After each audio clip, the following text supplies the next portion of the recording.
Good evening. Welcome to the Board of Education meeting for Wednesday, October 11th, 2023. Call to order. Pledge to the flag, please. Rise. I pledge allegiance to the flag of the United States of America and to the republic for which it stands, one nation, under God, indivisible, with liberty and justice for all.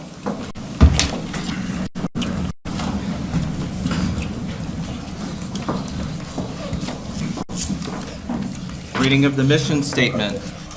We are committed to academic achievement and success for all students in a safe environment. In partnership with families in our community, our mission is to promote confidence, inspire a passion for learning, and to prepare our students to become responsible global citizens.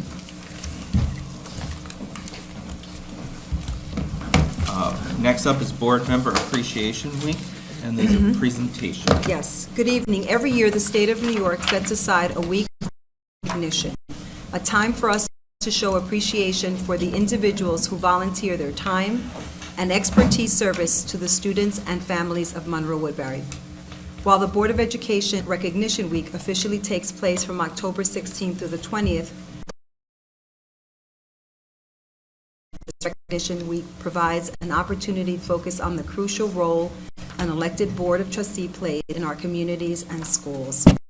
Their actions and decisions affect the present and future lives of our children. In honor of Board Recognition Week, Central Office has made a donation to the King Kamehameha III Elementary School in Maui. This school was burnt down due to the recent wildfires. This donation will help the school and its community. Thank you for the board for all that they do. Now I would like to welcome Smith Clove Principal Nikki Cook, who will introduce a special message for our board from our students and staff. Good evening. So thank you for all that you do for the Monroe-Woodbury School District and community, for all of our schools. The commitment that you demonstrate every day, every moment, every meeting is just insurmountable to put into words, and so we gave it to the best people to say it, our students. And so as we say at Smith Clove, roll the clip.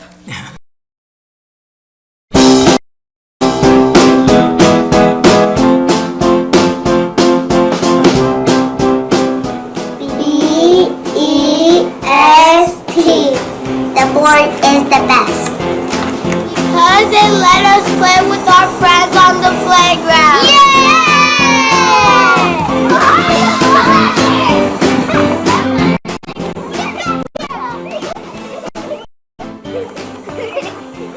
The O is for outstanding. The board is outstanding because they make sure we're taught by incredible Mrs. Marlowe.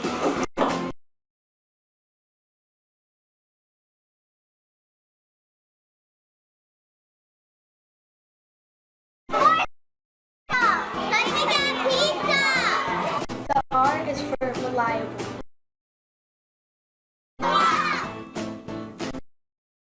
Well, not just for board meetings, but for open houses, concerts, school musicals, Readathons, and more.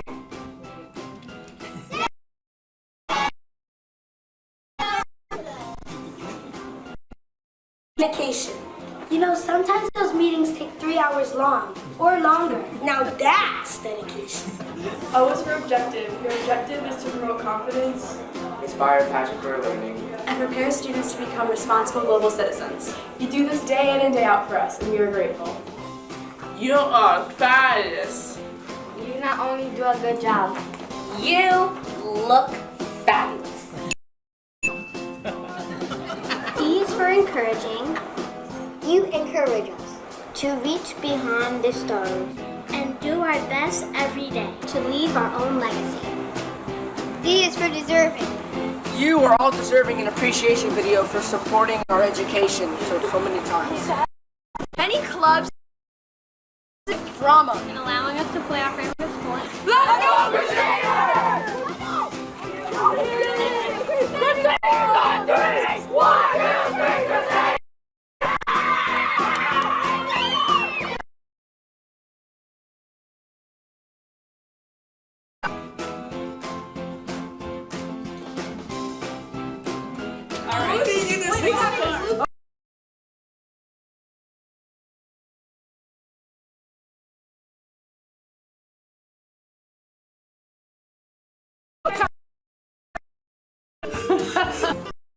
Surfing. Oh my God. Not just for board meetings. I saw you take a breath. You're like, I'm so. I tripped over my tongue. All right, we got it.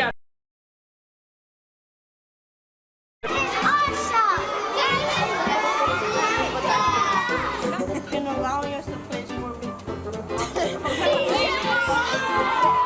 you up?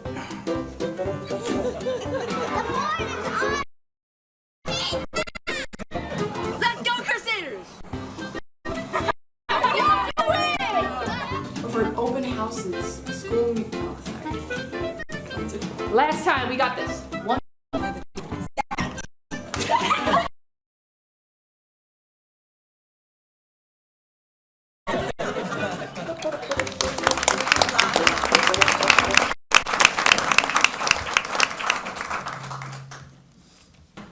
Thank you so much. That was fantastic. Love all the work and the effort put into that. Next up on the agenda, approval of the revised agenda. Did anyone have something to add? I thought I saw. Yes, but I think it was added. Do we have to make an official motion to add it? Because I can. I had requested that we add a discussion regarding football, and it's on here. Okay, Okay. there we go. So can I have a motion to approve the revised agenda, please? Motion. All in favor? Aye. Update on questions, comments raised from interested citizens. Ms. Rodriguez, update? I do. So I just wanted to read something. At our last Board of Education meeting, several students spoke in regards to a Friday night football game this season. I'm happy to say that we're able to schedule a football game against Minnesink on Thursday, October 19, 2023. We tried to host a game for Friday night, but unfortunately, the league could not provide us with officials for the game at home. I want to thank the team who worked together to prepare for Thursday's evening game. Here are some of the highlights. Ticketing has already been made available to student athletes, our football players, and our cheerleaders, as well as their families and high school students. Tomorrow, district families will receive an email regarding tickets for the game. This will also be posted on our website. We're anticipating we'll have approximately 600 more tickets available. Additional information will go on our district website. What we're really most excited about is that we were able to be responsive to the passionate and respectful advocacy of our students. We've made some operational changes, and we are hopeful that this will pave the way for more evening games next season. We look forward to watching the game on Thursday night. Thank you. Excellent, thank you. Questions or comments from interested citizens? The first person I have up tonight is Debbie Berenger.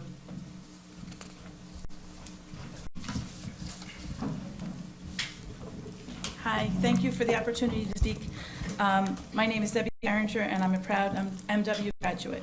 I grew up in Monroe and chose to raise my 4 children here because of the amazing school district. I knew that the MW district had amazing music, sports, and educational programs. Tonight I would like to discuss more ways we can have community involvement. I know I was actively involved when we needed to vote for the turf fields. We got bracelets made reminding people to vote. We started a Facebook page called Crusaders for Fields. You can imagine the excitement when the yes votes won for turf. I love the turf fields. My kids have used them for football, lacrosse, and soccer. But when I think of the main field, I feel like the project was never completed. When I attend games in Middletown and Goshen, there's a big fence around the whole athletic complex, which makes it more secure. Middletown also hosts sections at their complex and even charges admission. There's also bathrooms. I know we have bathrooms, but sometimes there's some kind of odor. I don't know if it's from the piping, but it can really be unpleasant for people in the crowd. I know also concession stands. I know there are many clubs that could raise money at the concession stands. Instead, there are no concessions and there's a food truck. The food truck can get expensive and it's outside of the field complex. I know we like to try to keep the kids all contained, but when the food trucks are over far away, we can't contain them. When my boys were in K&1, they played youth football. One of the highlights at that age was when they were invited to scrimmage at halftime for a varsity football game under the lights. The stands were packed with spectators. High school kids and their families were in attendance. Let's get our community involved by inviting the youth football players and cheerleaders to the games. The cheerleaders can cheer alongside the varsity cheerleaders. The players can scrimmage at halftime. After all, they look up to these older kids, and they're our future. I recently spoke to my neighbor, and she explained that one of the reasons she moved here was the community feel at Friday Night Lights years ago. We know that teens are always saying there's nothing to do. They're always looking for events, and we need to bring back these Friday Night Lights, and I'm glad that you talked about that. I teach in Pine Bush, and last week my first grade students were so excited about the Friday night football game in Pine Bush. They couldn't wait to go. The MW teams were also excited as they were going to a Friday night game. So many of them wore pink because the theme was a pink out for breast cancer awareness. Again, it's more community involvement. Many of these kids also attend the breast cancer walk at the Commons. And some of these students lost their beloved middle school teacher to breast cancer last year. And these athletes know all about community involvement. I cried when I watched a video of the football players as they cheered for that teacher as she walked at the breast cancer walk. And I know sometimes the athletes get a bad rap, and it's like I watched them cheering, and it was amazing. They volunteer and they work hard for this community. And at that game in Pine Bush, there were younger kids practicing their football skills on the sidelines. There was a concession stand. The MW community was in awe of the welcoming Pine Bush community. As many said, this was an event in Pine Bush. Many of us wondered why we can't do this. Friday Night Lights doesn't just have to include football. We should include soccer, lacrosse, baseball, and softball on Friday nights. I spoke last year also about how my boys, they feel safe at Monroe-Woodbury. I've attended many homecoming games. I have a son that graduated in June. He's unable to attend the homecoming game since it was moved to a Thursday. He's actually up in Buffalo. The whole point of a homecoming game is for alumni to come home and attend. And now there's so many rules how to get a ticket, he wouldn't be able to get one.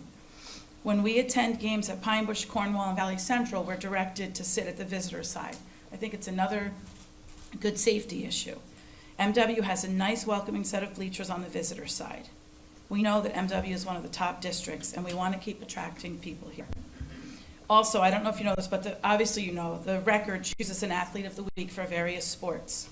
I don't think people even know it. As a community, we could take part in voting for our MW athlete. In Pine Bush, we get an email. Please vote for, so-and-so. They're the athlete of the week. And also, if you know Warwick, I have a family that teach there. They had an amazing homecoming parade. And I'm not saying just for football. Let's get our community involved. Let's get the kids excited. The younger kids, the older kids. We can't even get them to a Memorial Day parade, but maybe we can do some kind of school-wide parade. Our community is so important, and let's take a page out of some of these other districts' books. We want that community feeling. The athletes have waited, and their time is now. Also, I just want to go back to homecoming. We do plan way ahead. We look at the calendar as parents. I mean, our calendars are crazy. And I know there's not much you can do about the Thursday night game, but it's hard for some people that made plans for that Friday night, and now the dance is on the Friday. But I want to thank you. I know you volunteer, and thank you for listening to me.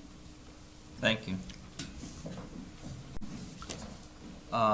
We have one more speaker, Ms. Lorraine Lowing.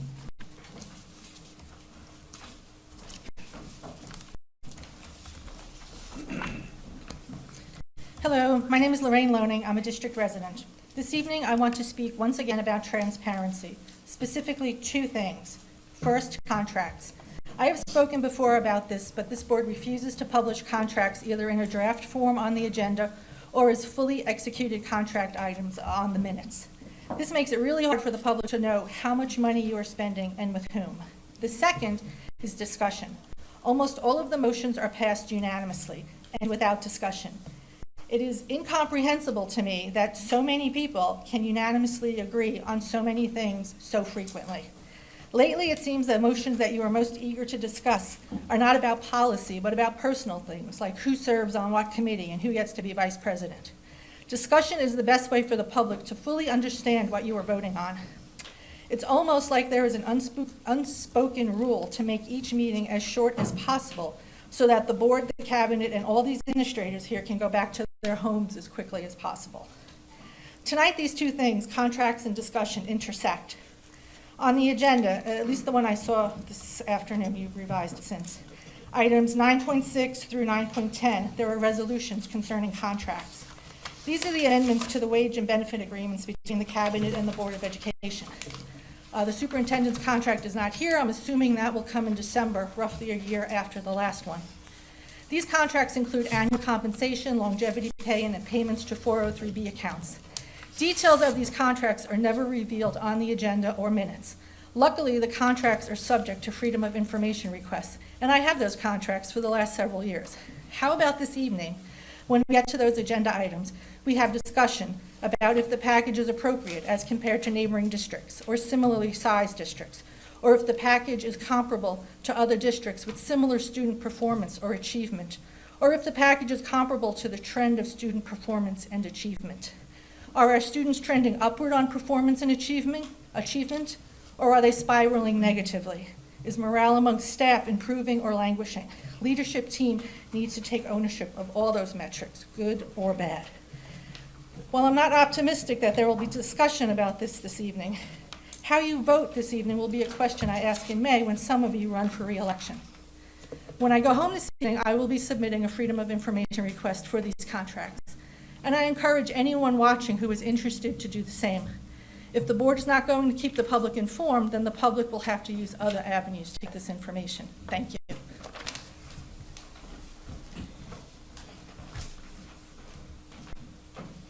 Thank you. Next up, we have presentation of the 2022-2023 external audit by Nugent and Hausler.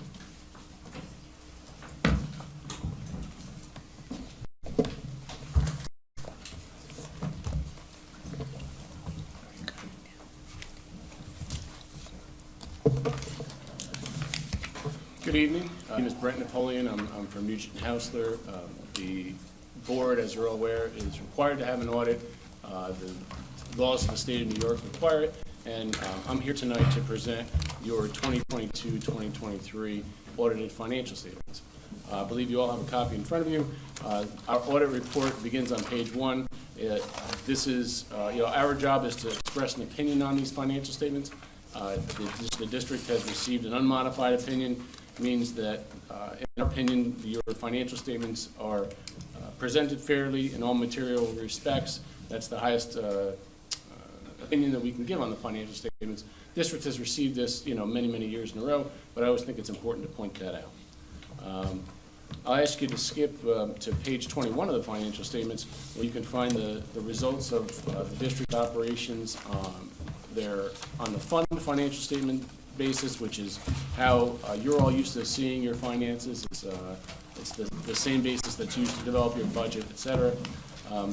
The district's general fund for the year ended June 30, 2023 had a surplus, roughly $9.9 million. Reasons for that surplus include interest income.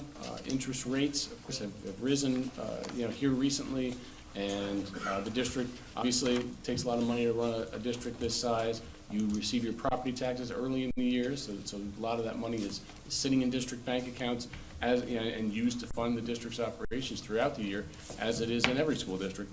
And at this district, interest income was up tremendously, for this year, up from $120,000 the previous year to like $2.7 million this year. So again, when you have a surplus, good to ask why. That was a big reason why. Also, the school district had received quite a bit more in state aid this year. State aid is $72 million this year for Monroe. Again, that's a significant increase. And part of that was budgeted by the school. You knew that some of that was coming. But state aid can be difficult to estimate, and you received a little more than expected.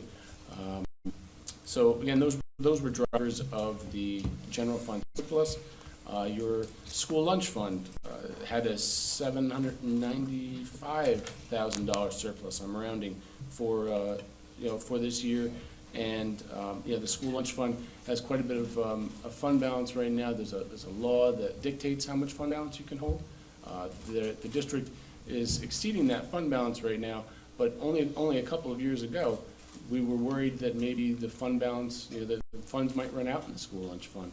So, good to see a couple of positive years of fund balance, and it allows the school to do things like, purchase, new kitchen equipment, new tables and chairs for cafeteria, et cetera. So again, that's a good thing. Both of those funds, when you have a surplus, you're improving your financial position. That's, again, positive for the school. The additional money, the surplus that was earned in the general fund was used to fund reserves. Funding reserves is important for having a good financially stable district. It allows you to show bond rating agencies that when you borrow money, you'll get a lower interest rate the more financially sound you are. So again, always good to improve your financial position and do everything you can to have a strong school from a financial perspective. Those are the highlights of the financial statement for the year ended June 30, 2023. Happy to take any questions that you all have.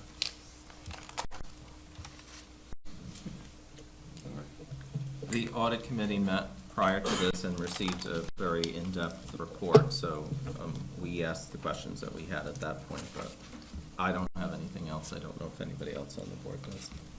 I don't know that I have any questions specifically for him, but I'm gathering that you discussed the surpluses and what we're potentially doing with those. They were discussed on a high level because we didn't have the time to go into the details, but there are other action plans that Mr. Cahill had shared. There are different ways to appropriate those surpluses, either higher quality meals or kitchen equipment, so there's multiple ways. So the leadership team needs to come up with some strategies and where those surpluses will be utilized properly. Okay. Because it's my understanding that Senator Scoop has secured free lunch for everybody next year. I believe it starts next year. I thought that you shared with us something recently. CES, right? The CEP, C-E-E-P, right? Am I correct? CEP, Yeah, correct. CEP. That's not fully decided yet, right? We still have to wait for the state to say that they would pay for the other portion. So we're Okay. still waiting on some information. We discussed it at our admin council meeting, and we're still waiting for more information. So it's not definite. It's probably going to happen, but it's not definite yet. We're hoping for that we would have free lunch and free breakfast for all our students, but there's certain things that need to happen first. Okay. Yep. That's important, because I think the majority of the public thinks it's a given already, based on information that was put out, Right. not by us. Right. So, And I think sometimes that happens, right? People will put things out when things haven't been fully vetted, and we don't know 100% how that's going to happen. So we certainly are optimistic. We actually feel that it will happen after other pieces fall into place. And again, once we do that, we're asking the community to support free meals, and part of that is going to be filling out their yearly forms that they have to, because if parents don't do that, then we won't qualify. So there's other pieces to that, and we plan to actually have a campaign that will move forward with that once we know for sure that we can provide, that the state and the federal government collectively together will provide free breakfast for our students. And we're excited about it, so it's a good thing. Stacy, the one thing I would mention too was the school lunch fund. We have a surplus. We had a surplus last year. Mm-hmm. We're not the only school district that has this surplus. Mm-hmm. Because of COVID-19 months. We were being reimbursed per meal at a higher rate. Mm-hmm. So it's generating a surplus the last couple of years. And as Brent alluded to, prior to that, we were either Right. break even or in fact losing money. So we anticipate we're going to have a plan to lower that surplus to the appropriate levels, and there on out we wouldn't be generating that kind of significant surplus going forward. And that was reaffirmed by Mr. Napoleon, but also Naraki and Smith, who did our internal review, who said all school districts are pretty much seeing a surplus, and you've got to figure out what to do with it for now. I bet you Michael has some good ideas. I sat with him in a meeting yesterday. And the high school student body wants some changes at that high school for food, correct? They do. Okay. They do. Well, We'll talk later. Much later. Just kidding. thank you. Are there any other questions for Mr. Napoleon? Thank you very much. All right, thank you very much again for having me. Dr. Hassler has a humanities presentation.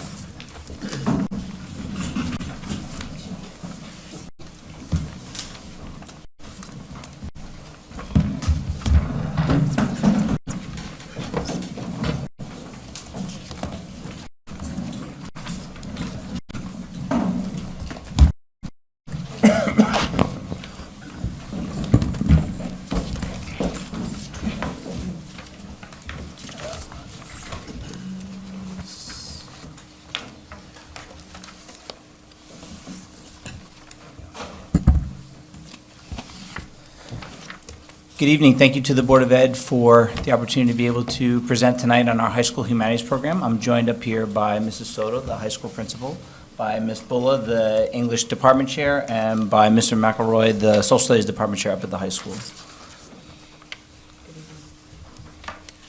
So, Yeah, go ahead. so this slide should look a little familiar to you all. We presented this slide in our last Board of Education meeting when we presented 2 CTE pathways, business and facts. So in essence, this slide explains the New York State diploma credentials and also multiple pathways. And as we discussed the last time, the multiple pathways provides us with a guidance, right? Provides us with the opportunity to allow our students to explore different career paths. It also provides a guidance for us to create engaging and rigorous curriculum.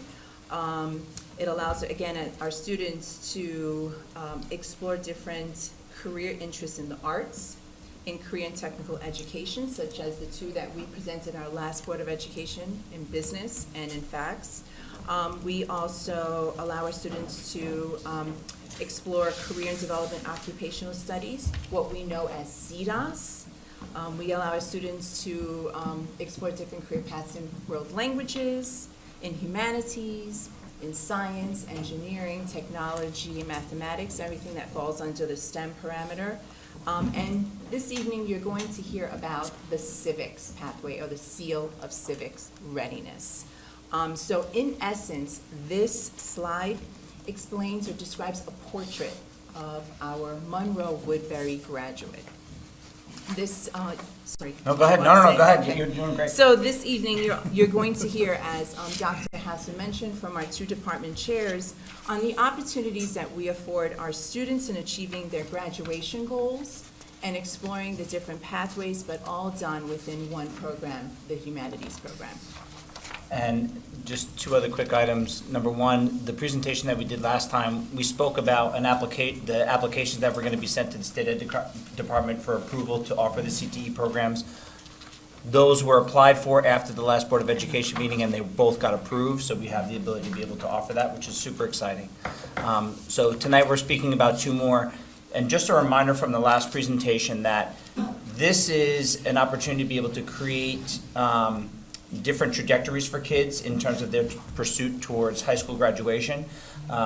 All of the opportunities that people have grown to know about getting a Regents diploma, the Regents with Advanced designation, all of those opportunities continue to exist within the different parameters that we're going to be speaking about tonight.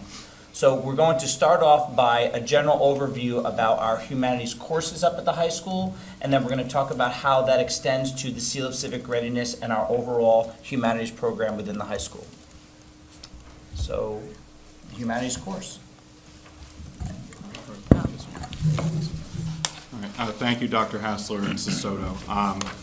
As was mentioned before, I'm Mr. McElroy, the Social Studies Department Chairperson at the high school, also class of '95 graduate. Mrs. Bulla and I have spent a long time actually on this program at its inception in 2014-15, and it really was born out of a need to cultivate amongst students who really love humanities, give them that avenue to explore. And some speakers earlier in the evening talked about all the great opportunities that our students have had, and this is just one of many. Obviously, there's been a lot of focus on STEM, and STEM is terrific, but humanities is also important, not at the exclusion or expense of anything else, but really as a part of a whole. So for us, humanities has been something where we've been able to give students an opportunity in 9th, 10th, and 11th grade to really get into topics related to history, literature, philosophy, the arts, economics, sociology, theology. In other words, all the things that really make us human and bind us together, which now more than ever I think is something that is really, really important. Coming out of the pandemic, I think students have overwhelmingly felt almost like they're kind of cogs in a wheel because of all the different things that are kind of really making our lives more robotic. And storytelling, especially in a history classroom or in an English language arts classroom, can really bring things alive and help build upon the data, science, math, in ways that become real for kids, and also quite relevant. And this program also builds upon the ability for kids to become college and career ready, because if they're going to become college and career ready, they're going to have some level of initiative.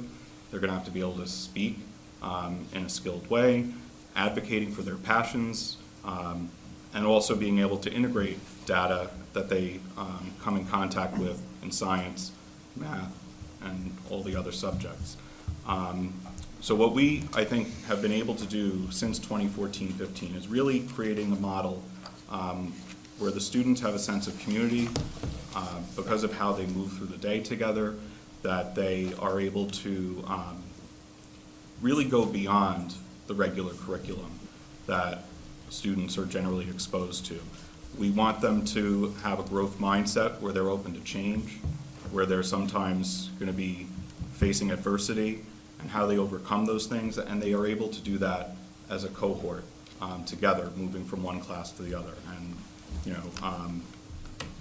this interdisciplinary curriculum has been, I think, one of the more forward-thinking things we've been able to do in this district, and I'm certainly proud, and I think I speak for Mrs. Bulla, to have been a part of it. And Mrs. Soto actually was there on the ground floor when she was in the high school, right, on her first go-round.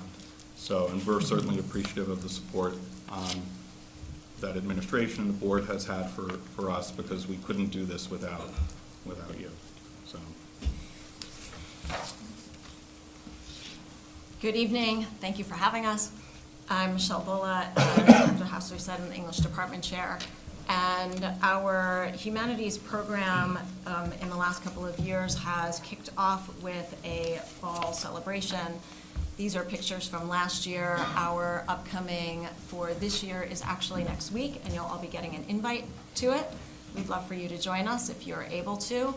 During this celebration, we ask our students to share their thoughts about why they've decided to continue or why they've decided to join the humanities program.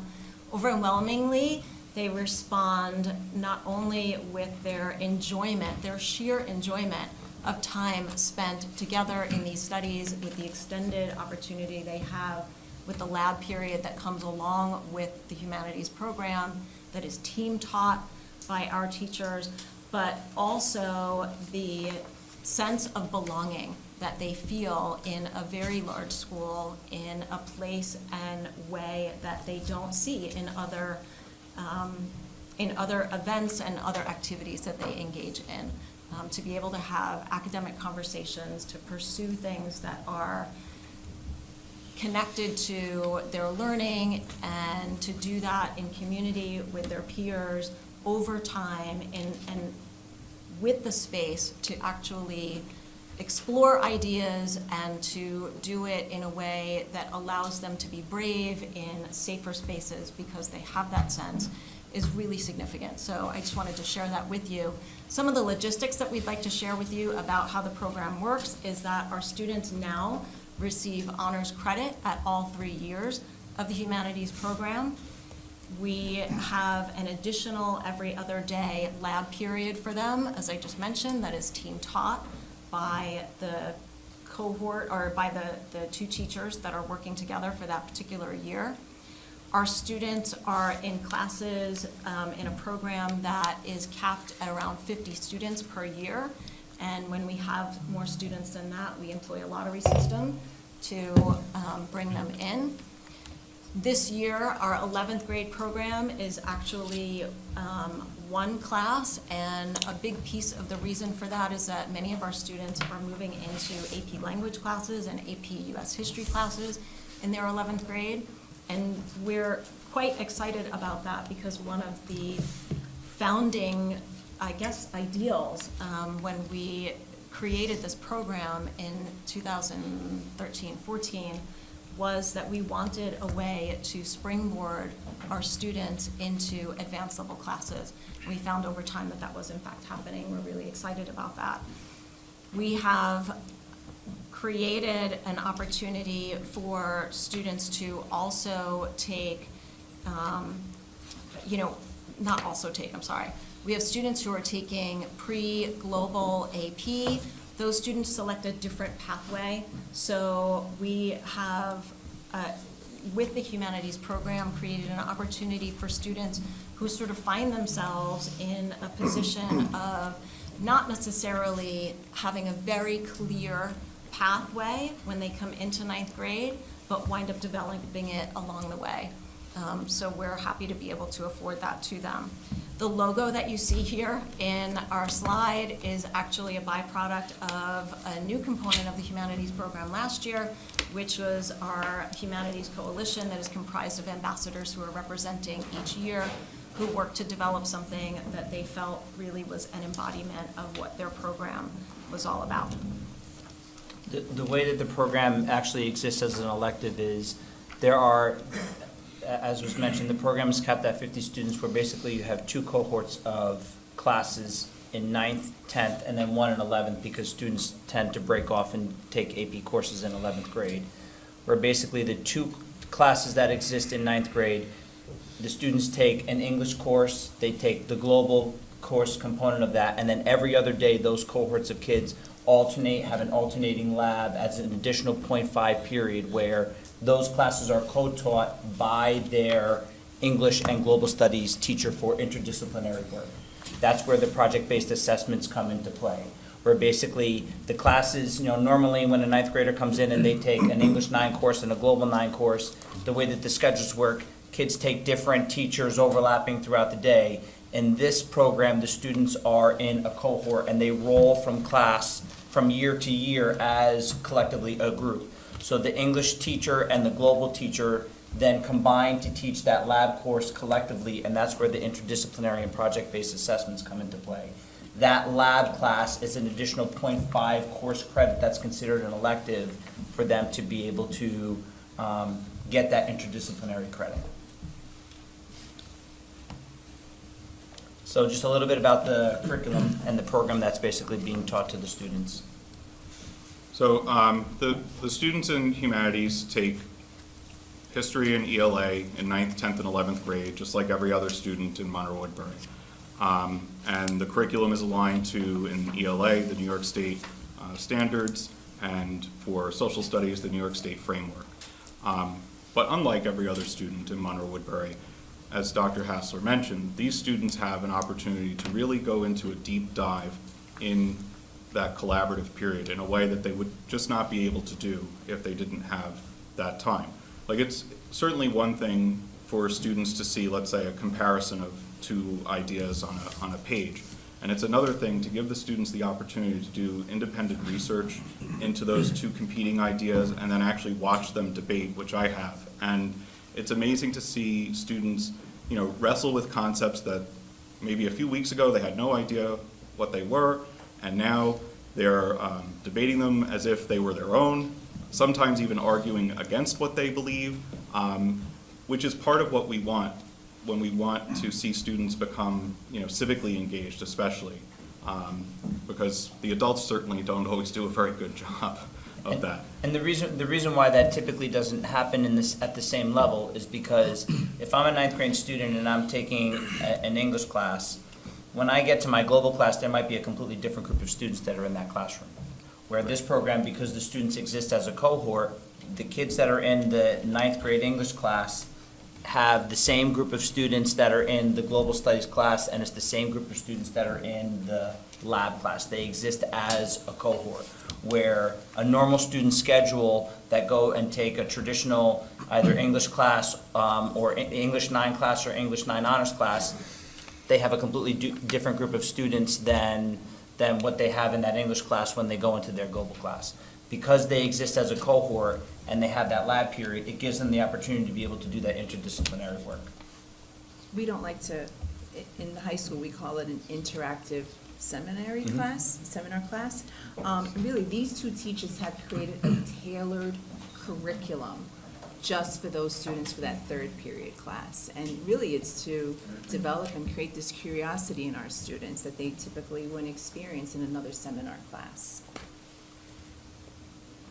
So these are the geniuses that really make the magic happen every day. In the top left-hand corner, you see Michaela Caruso and Megan Blakely, who are our 9th grade team. The bottom left is Todd Hyman and Tom Lee, who are our 10th grade team. And on the right-hand side is Rob Irwin and Matt Holbrook, who are our 11th grade team. I want to mention the backdrop that they are all against here, because these teachers are not only making magic happen in our classrooms here, but they are a model for magic that can happen in schools and have been recognized for that at a state level. So in these photos, in different years, they were each nominated for Collaborators of Excellence Award through the New York State English Council, which is a New York State affiliate of the National Council of Teachers of English, and they are recipients of that award. What is so endearing to me about these photos is really the thing that happens with them every single day. Because their schedules are so aligned in the course of the day, they have common planning time, which is the greatest professional development that any teacher probably could ever have. They work together every single day.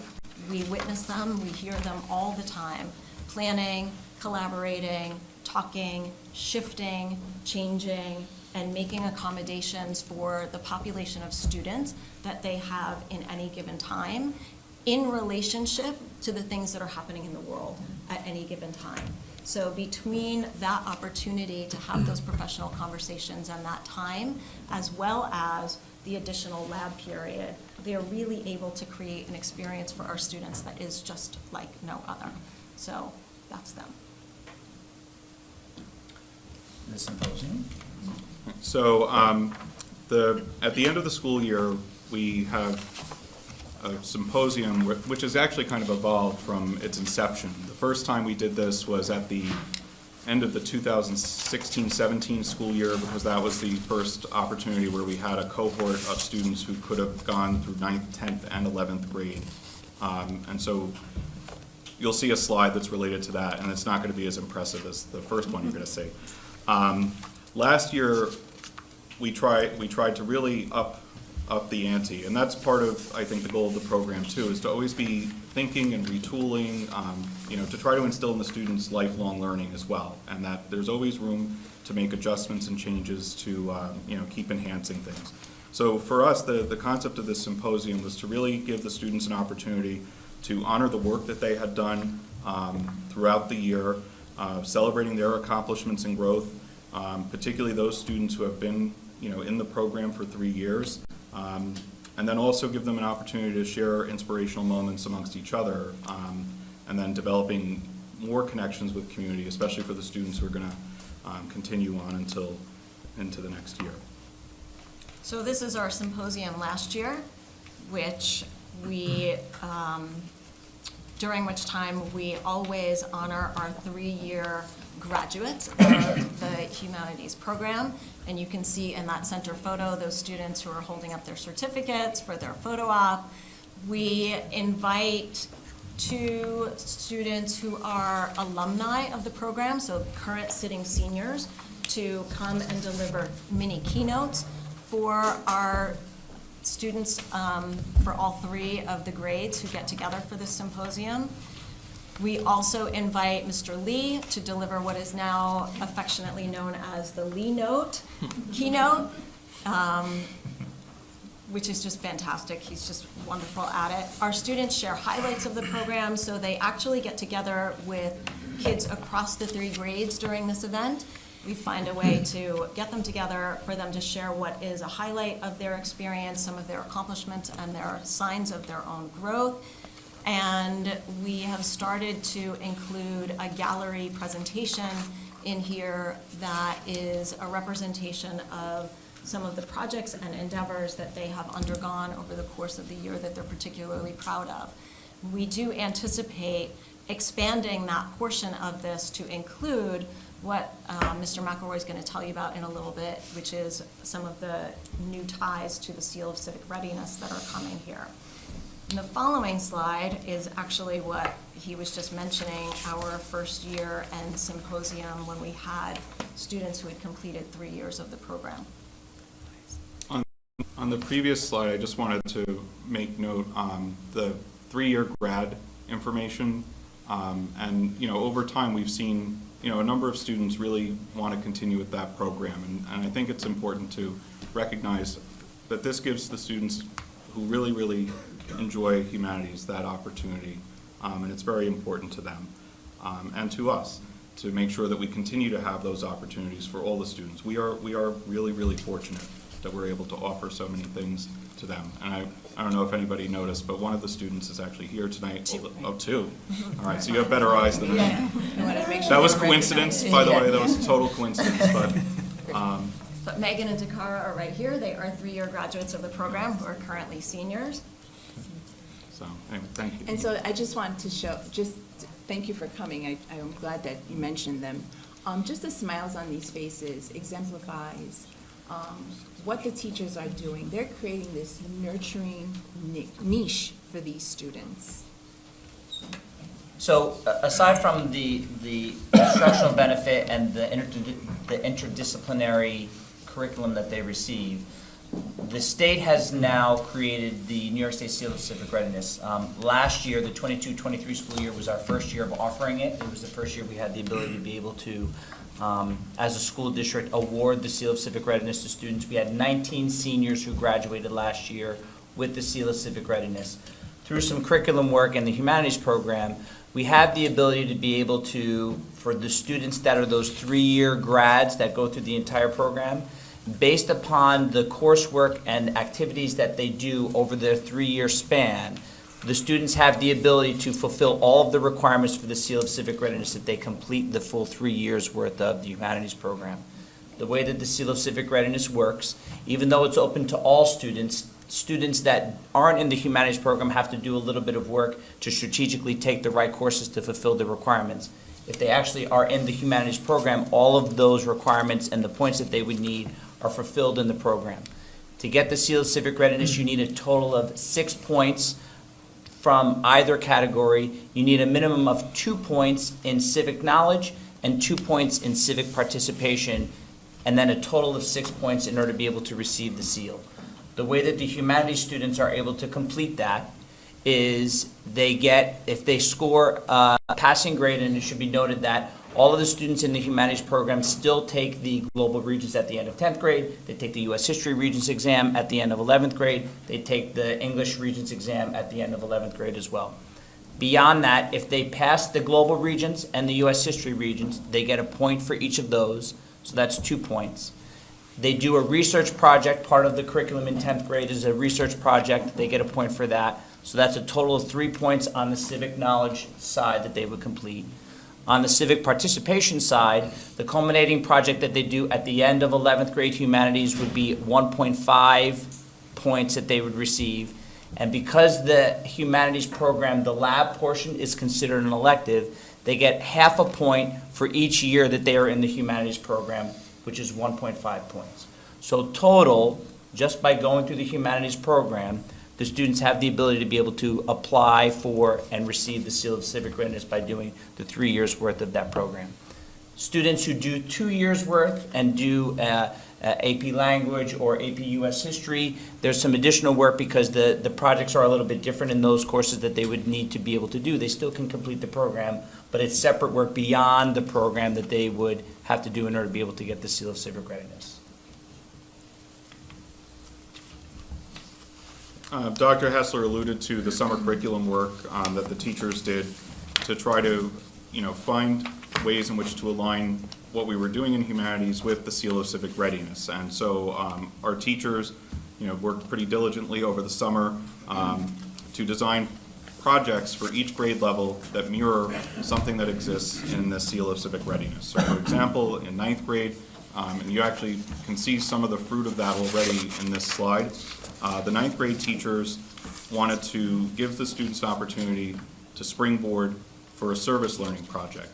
It is fair to say that the students will have to do additional work beyond what they're doing in the classroom, but these teachers jumped on the idea of, let's get the kids involved in the community library. And libraries are so underutilized.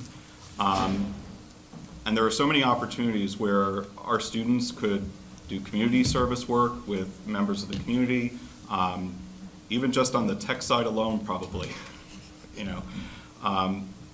But they really jumped on that right away, really at the end of the school year and then heading into the summer. And the students had a terrific opportunity to meet with the librarians at the Monroe Free Library, who have been really, really wonderful assets. They also worked with our library media specialists at the high school, who helped actually facilitate that connection.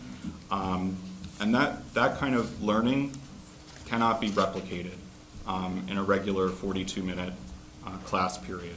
And I want to interrupt you for Yeah, 1 second here, just please. to say, if anybody knows anything about the Monroe Free Library, or if you're connected with them at all, the library is actually closed on Wednesday morning.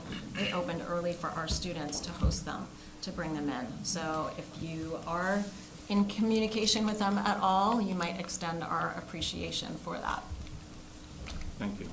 The 10th grade team worked on a research project, because one of the components in the Seal of Civic Readiness is to do a research project. These teachers are having the students do a semester-long diary project where the students have to kind of envision themselves as somebody in a particular time and place, and it's, I believe, usually set in the kind of World War I era. And that requires the students to actually do some research into, you know, what would it be like if I were, I don't know, a 15-year-old in Turkey during World War I? Or what would it be like if I were a 16-year-old girl in Germany during World War I? Or, you know, wherever around the world. It's a really fascinating thing, because I've read some of them, just to see how because you progress this person through time and through different events. And if you just think about how much things have changed in the last 10 years, but then you extrapolate that over what has happened in maybe 80 years or 100 years, it's, again, a really, really great opportunity. And then the 11th grade team is engaged in the Civic Action Project, where the students are going to try to identify some issue of local concern, research its history, look at both sides of an issue, and then try to develop an action plan, which is part of the C3 social studies, you know, taking informed action, which is something that we have tried to cultivate here too, as a part of inquiry-based learning. So, aside from the pathways that we spoke about at the beginning, there are two categories there. CTE was one of the ones that we spoke about at the last meeting. The Seal of Civic Readiness is an additional pathway that's been created by the state, and there's also a humanities pathway that has been created by the state. And one of the things that we're working on, similar to what we had talked about last time with the CTE pathways that the Business Department and Facts Department are working on, we're working on establishing a humanities major, where this doesn't involve any additional coursework or staffing that the high school has to offer. It's already, you know, possible through the various electives that we offer within the high school. So if you want to speak about that a little bit further. Sure. So the humanities major is modeled on two existing majors that the high school offers right now. One is the art major, senior art major, which has been around for a long time. And the second is our education major, which the inception of that is just maybe 3 or 4 years ago, 2021. June of 2021 was our first cohort of education majors.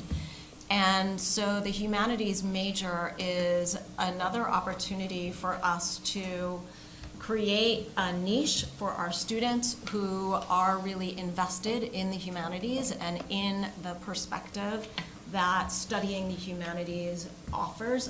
For most of us when we were in college, it was the liberal arts program, sometimes called humanities programs. And so these are our requirements that we've identified for it. We wanted to make it available for students who would have 2 to 3 years of the humanities program and not just the ones who were able to be in it for all 3 years, in recognition of the fact that some of our students coming out of the middle school don't make the decision yet to be in the humanities program. They're still kind of finding their way. And then we also have juniors on the back end who decide to pursue AP classes. So that's why you see 1 to 1.5 credits. That 1 to 1.5 credits is representative of the collaborative humanities lab period that comes in that every other day, which is why it's a half credit each. The next bullet is a nod to the broad span of electives that our students have to choose from at our high school in our program of studies, which is incredibly expansive and includes everything from other elective courses in social studies like women's history and criminal justice and our African American history class, to courses in the English department like poetry and student author seminar and journalism, but also extends out into other departments, family and consumer science, and our business departments you heard all about at your last board meeting. But then, of course, also we have the arts and we have music and we've got our health department and our world language program, thank you, and our sciences, of course, as well, too. And then after the credit, the credits that are coming from courses in the first 2 bullets, the third bullet there is a recognition and nod to our students who actually do complete the process of the application and the accomplishment of earning the seal of civic readiness. We wanted a way to acknowledge and recognize them. And so actually earning the seal is a piece of this humanities major, as is the culminating project at the end of 11th grade, which would be a reflection and projection on their humanities experience. For those students who maybe don't complete the 11th grade year, this is one piece that they would have to do outside of their regular coursework if they wanted the recognition of the major. And then the last part of this is a representation of what happens for our students in the art major and also in our education major, and that is compiling a portfolio that is a comprehensive demonstration of reflection on the elective courses that students have decided to use in their humanities major. By that I mean the electives are not just a litany of all the elective courses that a child may have taken, but rather the ones that they really want to and feel are connected to their experience in the humanities program and also their perspective of seeing the world through the power of story and an integrated lens. And so we wanted to give them an opportunity to reflect on that and to say, like, because I've taken this is what is this is how it's contributing to my perspective of the world and the way that I see myself walking through it. And we also want to gather their thoughts on what it means to them to actually earn the seal of civic readiness. So that'll be another piece in that. When this does come to bear, we will extend an invitation if you would like to join us for the students presenting those portfolios. Of course, we'd love to have you. I've never participated in one of the art presentations, but I've sat in a few of the education presentations. It's super, super impressive. To listen to the experiences that the students have on the education side, they have to do an internship with a teacher and things like that, and to hear the student presenting on what they've received exposure to through their high school program is super, super impressive. It's obviously predominantly students that are going into the education field, not just teaching, school psychology, speech, PT, OT, a variety of different areas. And the fact that they are going into their college program having experienced things like this on the high school side is super, super, super impressive.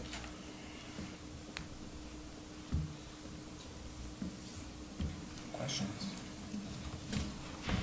Sure. So thank you, first of all, for the presentation. And do we over time track how the students do?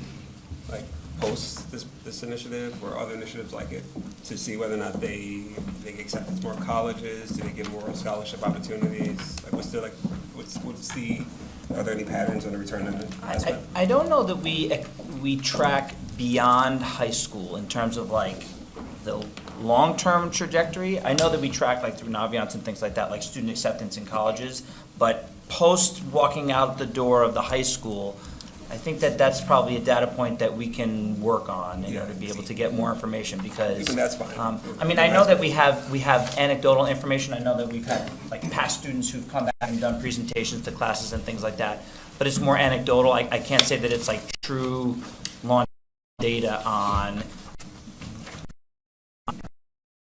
the long-term impact of kids. I think it's probably predominantly, I mean, I don't know if you, I think that's the exposure that we get is like students that have come back and sort of total feedback. It might help to, get more people involved if they're able to kind of latch on to, if I do this or add this to my student profile, then maybe I have more chance of doing this based on 85% chance of other people.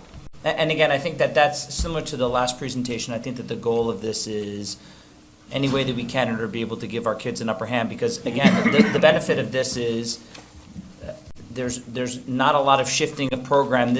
A lot of this is built on our current programming within our high school. Sometimes it might be some curriculum shifts in order to realign for the seal of civic readiness.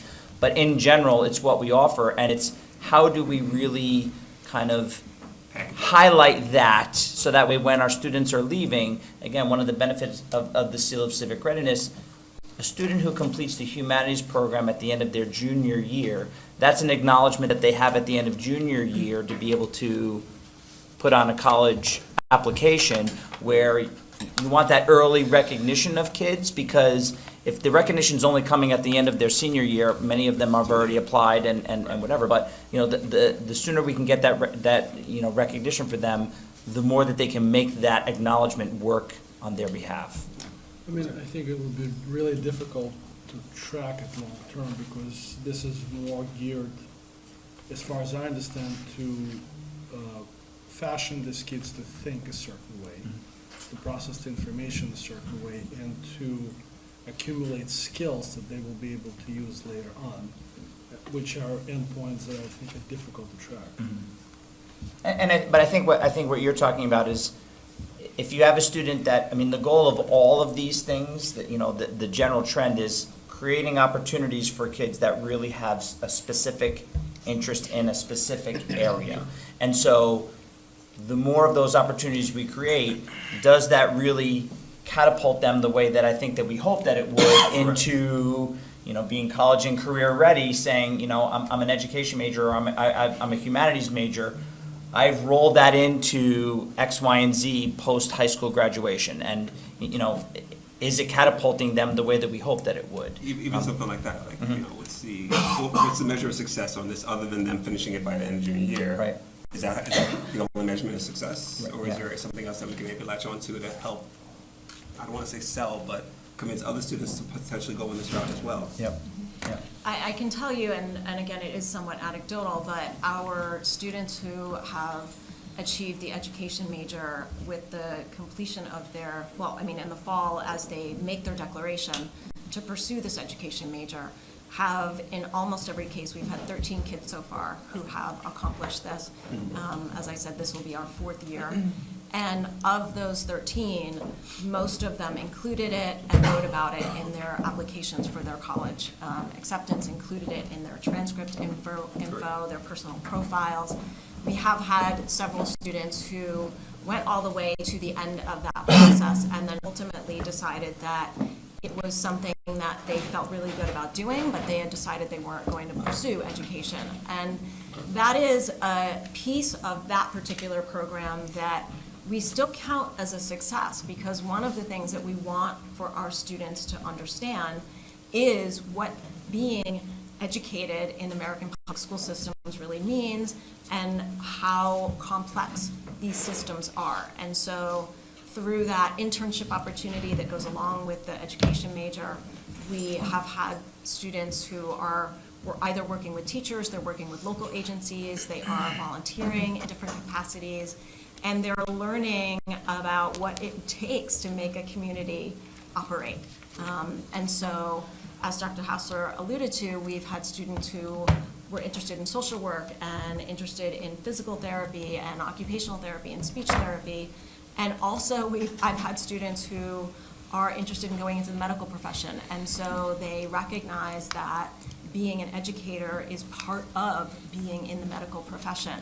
And so you're right, this tracking this kind of information is a little bit challenging, because it becomes a part of what their application to college in the first place is. And for some of them, we'll see, because we're only 3 years in with the ed major, what happens on the back end with that. You know, I mean, I'm in contact with a number of them, and some of them are very heavily pursuing, like, yes, I want to be a speech therapist, and I'm going strong. And others have branched out into different directions, but they in every case have talked about how important that experience of developing a portfolio, of presenting that portfolio, of seeing themselves and identifying themselves in a particular way, and what it means to actually have to speak about that in a coherent, professional kind of setting has been significant to their experience. And part of it is also exposure and experience where I changed my major at the end of freshman year. And I think that it was due in part to really drilling in my freshman year of college, drilling into what I thought that I was interested in, and then pivoting after I really got that exposure. You know, part of this is about life choices and interests. You know, we've talked about inventories, you know, and things like that. Part of this is like really getting them the opportunity to be exposed to what they believe that they're interested in. Sometimes they take it and they run. Other times they realize like maybe it's not for me and I am going to pivot a little bit. And so, you know, that's part of the process, I think. I have a question. Yeah. Someone mentioned that there's 2 sections, 25 students in each section? Yeah, roughly. Is it potential or is that the enrollment? No, I think it's the 9th and 10th grader in the 20s, somewhere around there. And I think, well, and the one section in 11th grade, I don't know what. 26 or 27, something like So that. are there students that are looking to get into the program that can't because it's filled in No, junior right now year? we're filled. Is there a waiting Yeah. list? No. Nope. So it's So you're not roughly looking to 100 expand, like you're not looking for another section? No. You're just Right now. keep it at 50? Right, and the challenge becomes when you open up into, you know, the singleton sections, because that lab is only 1 period, keeping it 2 periods is sort of the ideal. We have to make it 1 period in the 11th grade because the numbers go down because of the kids that go into the AP, you know, the AP classes when they're in their junior year. You had something? So, because I just want to piggyback on Dawn's, so we're roughly at about 150 total for the, No, for the I 3 think years? we're just over 100, I think, is, if you're talking 40 to 50 in that for 9th, 40 to 50 in 10th, and then 20 something in 11th. Okay. So 120, 130, somewhere around there. So that's been a decline then since in previous years? Well, ultimately, the decline comes in that 11th grade, because basically you have the 2 cohorts in 9th and 10th grade. In 11th grade, the students, you know, we have a number of students who decide, rather than taking the 3rd year of the humanities program, that's when AP starts. Right. They take AP US History, they take AP Language in lieu of continuing on with the 3rd year of humanities. That's why you see and you know, that number 20 whatever in 11th grade. We're not going to have 2 separate sections of that, because that then would be like the double of the staff. We consolidated into 1 class worth of kids. So have you seen that drop since the kids are now eligible for more honors classes and those AP classes? I think that's been the number for a number of years now. That's not even just this year. No, but since we've had that change where they're eligible now for Yes. more honors opportunities? Yes. Okay. Yeah. But I wouldn't say that it's been a dramatic drop-off. I mean, on some level, we're kind of a victim of our own success because we have so many wonderful things for the students to take, particularly by their junior year. And the students who are in the present cohort, they would still be taking classes anyway in 9th, 10th, and 11th grade in social studies and ELA. So, you know, on some level, they have to be somewhere. And if we can have this really great opportunity for them, it's, you know, certainly I think worth continuing to promote, and that's really part of it. It's, you know, the philosophy, and what philosophy do we want to adopt. And sometimes it's hard to boil everything down into a data point, especially when we're talking about the humanities. But also, there are kids who, you know, again, it's about choices, who maybe they don't decide that they want to go into the humanities program from 8th grade to 9th grade. It may not be on their radar. They may know a friend that's in the class who highly recommends it. Students are allowed to, you know, if there's room in the program, they are allowed to join in 10th grade to be able to enter into the program. Not to If put there's anybody seats on the available. spot, though, we have 2 young ladies who seem like graduated the program. So if they don't mind, I'd love to hear from WEM, because they're the experts. Yes, so as they can hear you. Sorry. So I'm Megan. My name is Megan Hay. I've been humanities 3 years, senior year now. One thing, last year I think I was asked, why did I do it for 3 years? The only thing I could say is I could not have made it this far without it. It provides such a safe space, while also teaching you stuff that my friends who weren't in the class didn't even know. So I got to expand my knowledge, and even now I look into things I learned back then, and I expand even that part. And I would not have been this far in high school without the program. My name is Takara, and the reason why I stayed for 3 years is because humanities gave me an opportunity to change my whole way of thinking, and it gave me a new perspective on things. Like now I can think outside of the box on situations, and I know how to debate very well because of this class. And those debates were very hard too. And like Ms. Bell was saying, and a lot of them were saying, it gave you an opportunity to pick whatever pathway you want. Like, I'm not too set on going on to being a teacher, but I rather progress in film and creating an atmosphere in film where you can think. And I think that if I didn't take humanities, I would have never came to that conclusion.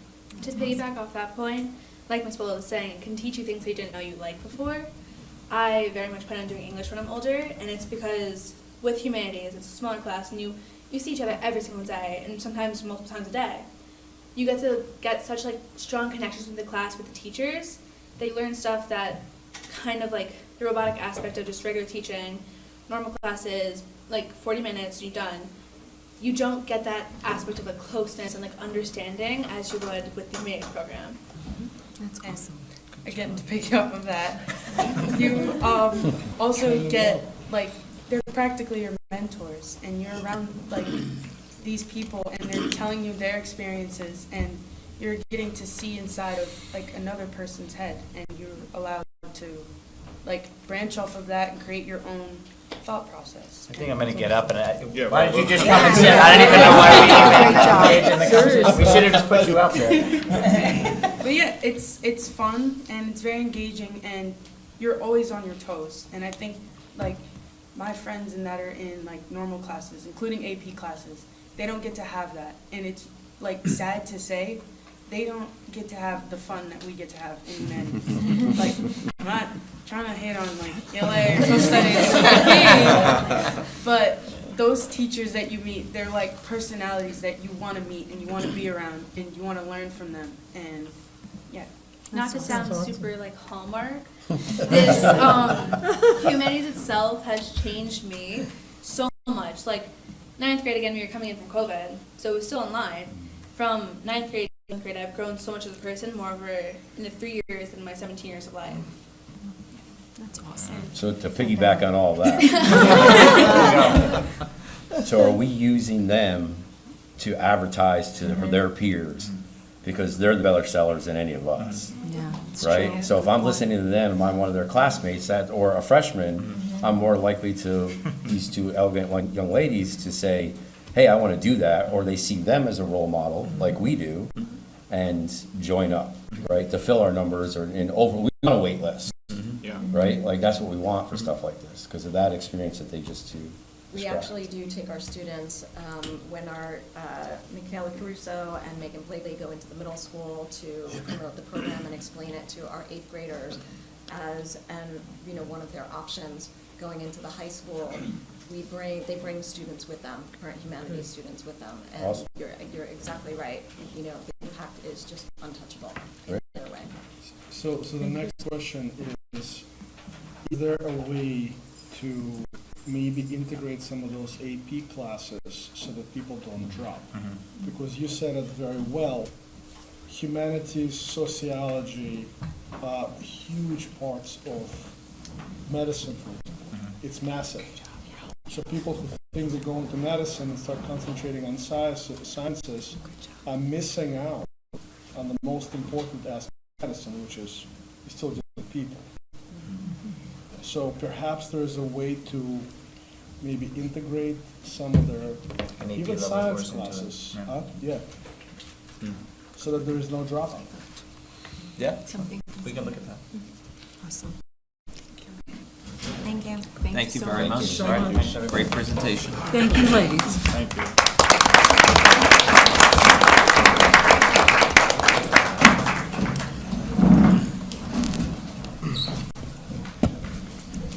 Next up, we have the approval of the minutes. May I have a motion? Motion. Second? Second. All in favor? Aye. Okay, we have a number of action items to work through. A motion to approve, let's see, authorizing the board to accept the external audit report for fiscal year June 30th, 2023, and management letter as presented. I have a motion? Motion. Second? Second. All in favor? Aye. Aye.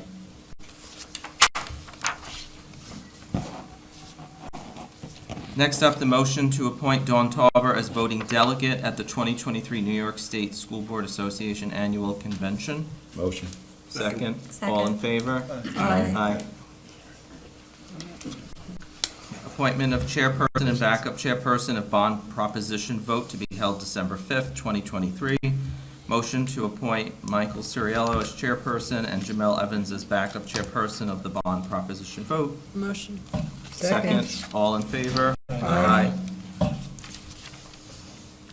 Appointment of poll workers and election inspectors for December 5th, 2023 bond proposition vote. May I have a motion to approve the poll workers and election inspectors? Motion. Second? Second. All in favor? Aye.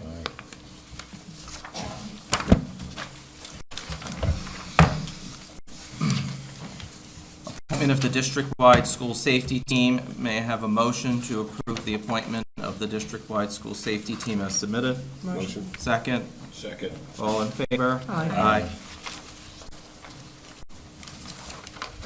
Okay. Next up are personnel items. Ms. Hawk? I respectfully request approval for the items listed under personnel. Are there any questions? May I have a motion? Motion. Second? Second. All in favor? Aye. Aye. Business and financial?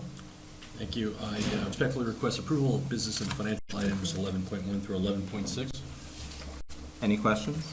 May I have a motion? Motion. Second? All in favor? Aye. Committees on special education and preschool special education. May I have a motion to approve? Motion. Second? Second. All in favor? Aye.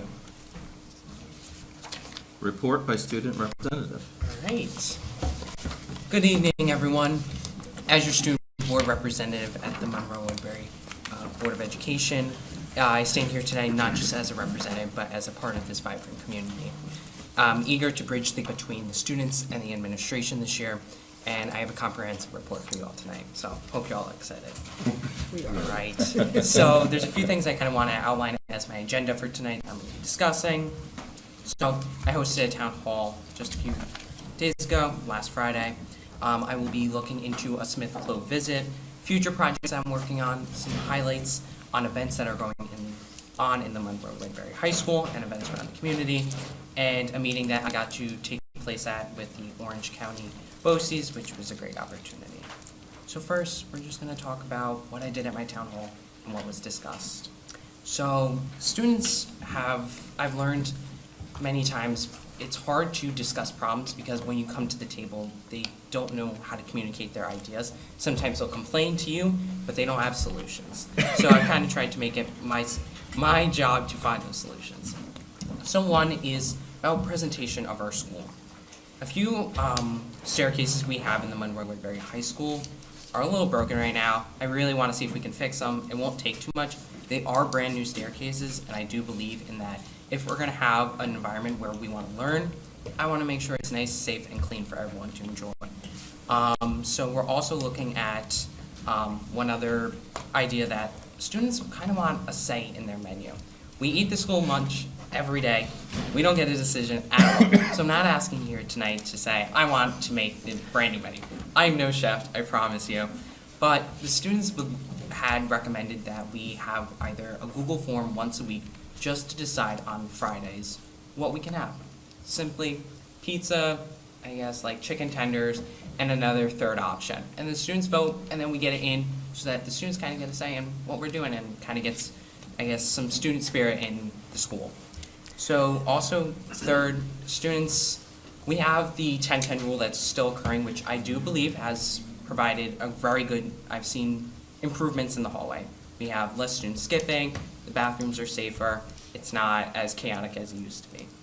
But as this time has gone on, teachers and students have reported to me that what happens is the 10 minutes go by and students immediately raise their hand. That 10 minutes, they are watching that clock to wait for the 10 minutes. I would probably too if I really had to go to the bathroom, but that's not the case. I try not to if I can just go before the period. But that's not the case for everyone. So I'm looking to see if we can find a balance, whether that's 5 minutes, 7. I'm not asking to get rid of this policy because I do believe it is working, but I believe for the students and the teachers to allow for continuation of the learning process, because raising your hand is going to take a second to write out the pass, to make sure the student goes out. I want to make sure the learning process continues, and I think that's moving this policy either to 5 or 7, but that may be your judgment. And also students also kind of just were actually kind of excited about this school year. That was one positive I did hear from the students, was that we're excited. We want to have a good year. I think we're all pretty impressed with how easy it's been going so far, and we're already in October. Students were happy to hear about the Thursday night game and the Spirit Week we'll be having next week, and yeah. So that's town hall we have. On to my next part is going to be, I've also made it my mission to go to all the schools, because I believe I'm not only a representative here at the high school. I am a senior, but that's not only where I represent all my student body. I also have K through all the way to 8th grade with the middle school. So I'm truly looking forward to my independent visit to Smith Clove Elementary with the objective of engagement, incentive gathering, and fostering deeper connections with these little kids. My little brother goes there. I think it's going to be a great opportunity just to meet everyone and just get to kind of know everyone, because I've never really visited the building, and I did move here, so it's kind of like a nice little all-around circle for me in going into my senior year. So I'm very eager to hear the unique students' stories, what they got to say. Maybe they want more pizza. I don't know, but I'm hoping we'll have some really fun ideas. So that'll be hopefully happening in the next week or two. On to what else I've been up to. We're going to make sure that voting system goes into place. I want to see what we can do on that, whether that's bi-weekly or monthly. See something that we can kind of get the students engaged in. Also making sure the students know who I am. Because when I came to the school, I didn't know about this program at all. It was actually because of my teaching class that I took that this position was actually offered to me, that I was like, oh, that's actually really cool. So I want to make sure students know I'm here for them, and make sure that they have the possibility to raise their concerns with me, and make sure I'm able to communicate that back to the board. So I'm also believe in meeting you all. I think it's something this community has to offer. I think we all want to help the school district. So I want to see if it would be possible to engage with parents and either some teachers and just have a simple roundtable just to hear what also everyone else has to say. Because I might be a representative for the students, but I believe in, if I'm going to do my best job, it's got to hear from everyone. So those are the projects that are happening in the next few weeks. I hope to have even more coming in the next meeting we have. Some highlights that I want to kind of be going on that are going to the Monroe-Woodbury High School. We have our Thursday night game, of course. We have the homecoming dance. I also attended I don't know if anyone here, but I attended the varsity volleyball game. I think it was 2 weeks ago. It was the whiteout game. The student section was amazing. I've never seen more people at a volleyball game, and it was really nice to just see the student body out there and just supporting our amazing athletes. I think that was something that I really, really hope you all get to see around in the next few weeks. We also have the Think Pink Breast Cancer Awareness Day coming up October 20th. We have Spirit Week next week. That's going to be exciting. We have a guest speaker coming on Halloween for the freshmen. And lastly, it is National Hispanic Heritage Month, so we've been celebrating that the entire month in the high school. And now I'm going to talk about probably one of my more favorite things that I got to do this last week was I got to go to Orange County BOCES and talk about my role as a student board representative, which I've never had to do. Kind of always just explained a little bit about it to students, but not to the same level to an entire room of adults that are way more qualified than I am. So my presentation focused on my role as a student board rep at Monroe-Woodbury. I discussed what the process was to get in my role and the significance of it and the importance. I highlighted how important students see this role to allow for easier communication and representation in the schools. I was able to communicate with them, and it was actually a very big success in my opinion. They seemed very interested in my position and my presentation, and seemed to also want to bring it back to their schools. So we discussed the possibility of meeting with other student board representatives around the county, and also coming together to kind of communicate my ideas with them and what they have to offer to me to kind of get a better idea of what I can be doing for my student body. And lastly, the highlight is other little things I've been up to. I attended this October's BLC meeting. I began meetings with house principals. I'm working with the student government for the class of 2024 for our time capsule, and working with the Youth and Government Club to get a voter registration job, because we have election day in less than a month. Otherwise, do we have any questions? I don't think I have any questions, but I'm going to put you on the spot, and I hope I don't embarrass you. But we had previous board members that utilized the screen, and I'm sure Bargov could help you, because I'm like envious of your little slideshow Oh my over God, here. it's Canva right now. I'm I sorry, love I'm it. not eavesdropping, but we're in close quarters, so I can see it, and it's like, I feel like we should all be able to see it, I because you think worked it's very amazing. hard on it, so I it was thought great. it was really good. Yes, so We'll next do time, that. We will. as long as I'm not putting you on the spot, No, so, I think it's present it on amazing. the big screen. Okay, will do. But Any concerns or questions for me? No, thank you. Well, thank Great you. report. Sorry, no questions, more concern. So, I'm a dad, couple kids, full-time job, board trustee, and somehow you're more busy than I am. It's amazing. It Okay, is. you need water? You okay? Yeah, I'm doing amazing. You can never ask for Congratulations, I need your stamina. Thank you. Thank you for your report. Thank you, everyone. Thank you very much. Thank you. Next up, we have number 14, discussion NISBA resolution review. Is that what we talked about earlier? So, there was a recommendation to postpone that so we could actually discuss it. There are a number of resolutions that were provided that need deeper review by the board. I don't know if anyone has any questions now, or does someone want to make a motion to table that and discuss Motion. it? Second. All in favor? Aye. Aye.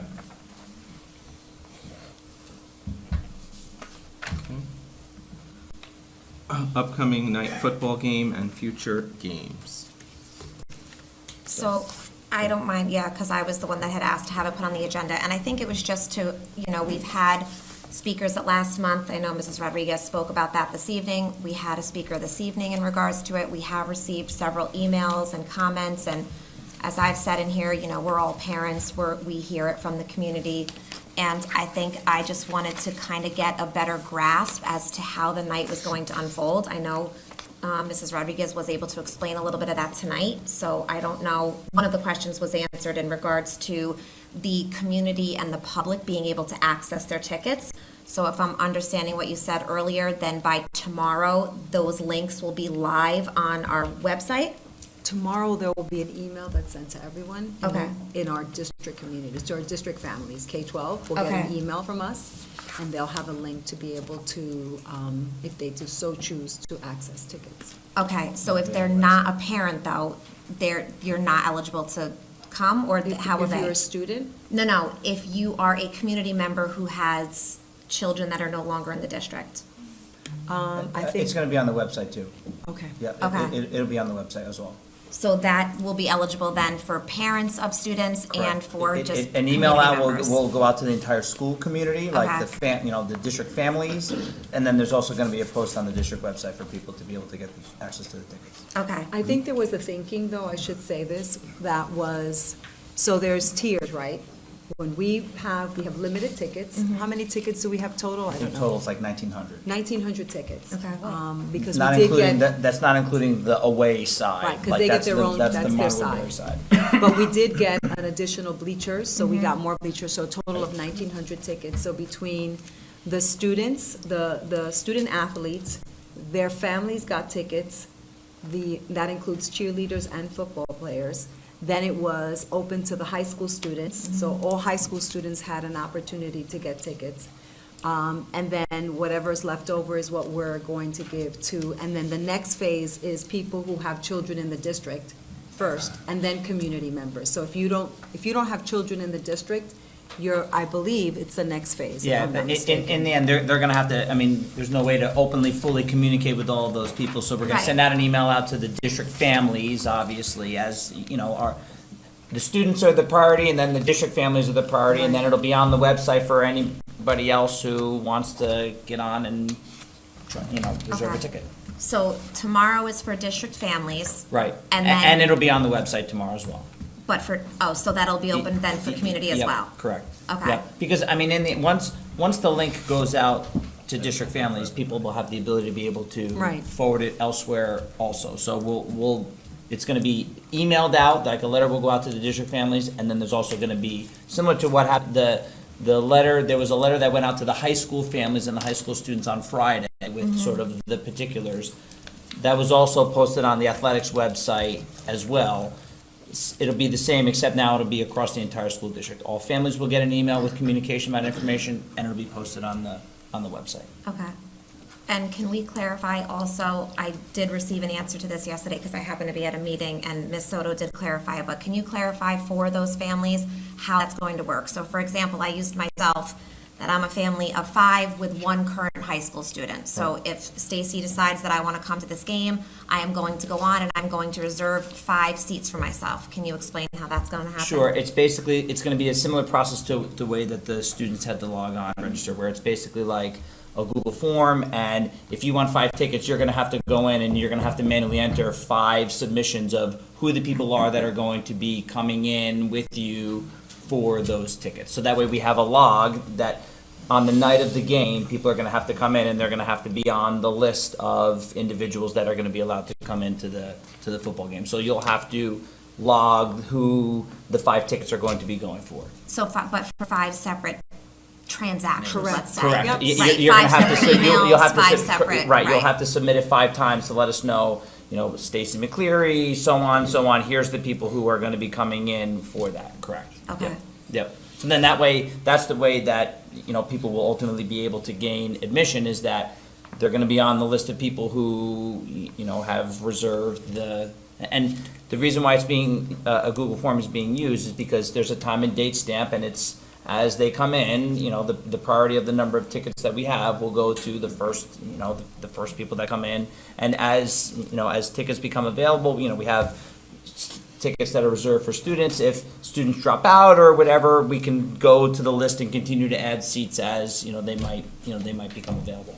Okay. And the bleachers that we did, are those we rented for just this Oh, yeah. game? Yes, there Okay. were, yes. Okay. Okay. And I mean, again, I think I just want to echo that my expectation as a board member is that we are being proactive for next year so that we're not in a situation that we're in this year, that it can be a Friday night. I think, there seems to be a lot of resourcefulness that has gone on to make this game happen. My hope is that for next year, we would have, a couple more Friday night games, not just Thursday night. I think that is what the community is looking for. And I do agree. I mean, I have 3 in college, so none of them are, and 1 was a previous football player. None of them will be able to come to that game because it's a Thursday night. So I think it's important. I think that's a message that, as a parent, I've heard that over the last few weeks. Personally, I didn't even realize that we weren't having Friday night games. I'm very much removed from that program now, as my son has gone. I just assumed they were back on Friday nights until I had heard at the end of August that they weren't. So I just hope that we can, come up with some solutions. I know I mentioned when I spoke with Patrick earlier this week that perhaps the visitation committee needs to have a meeting in regards to fencing or permanent extra bleachers if that's what's needed.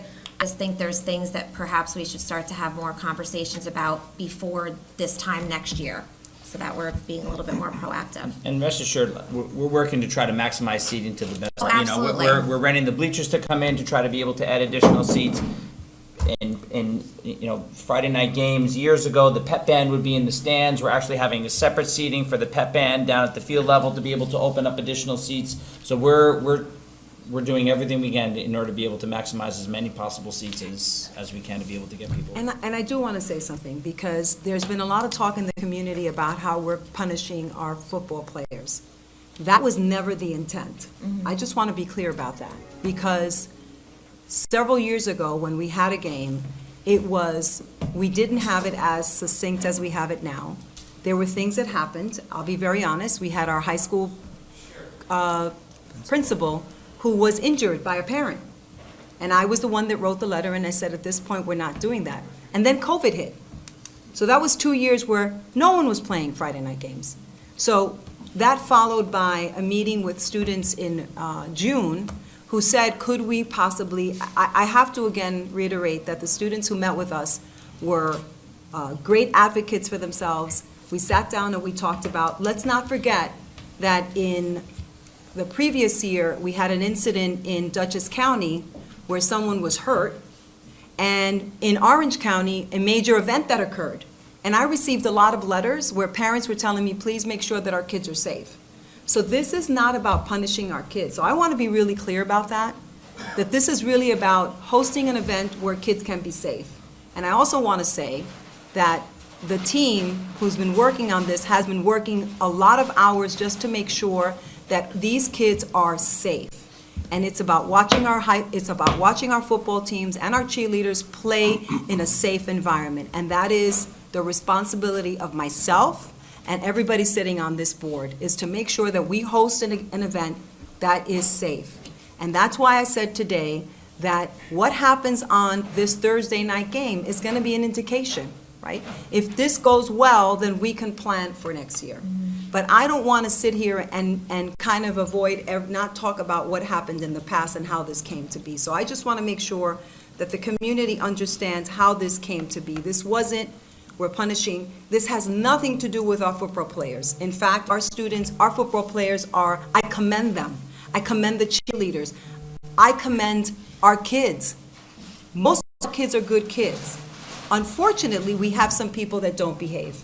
And when the decision was made not to do that, it was at the behest of our local police.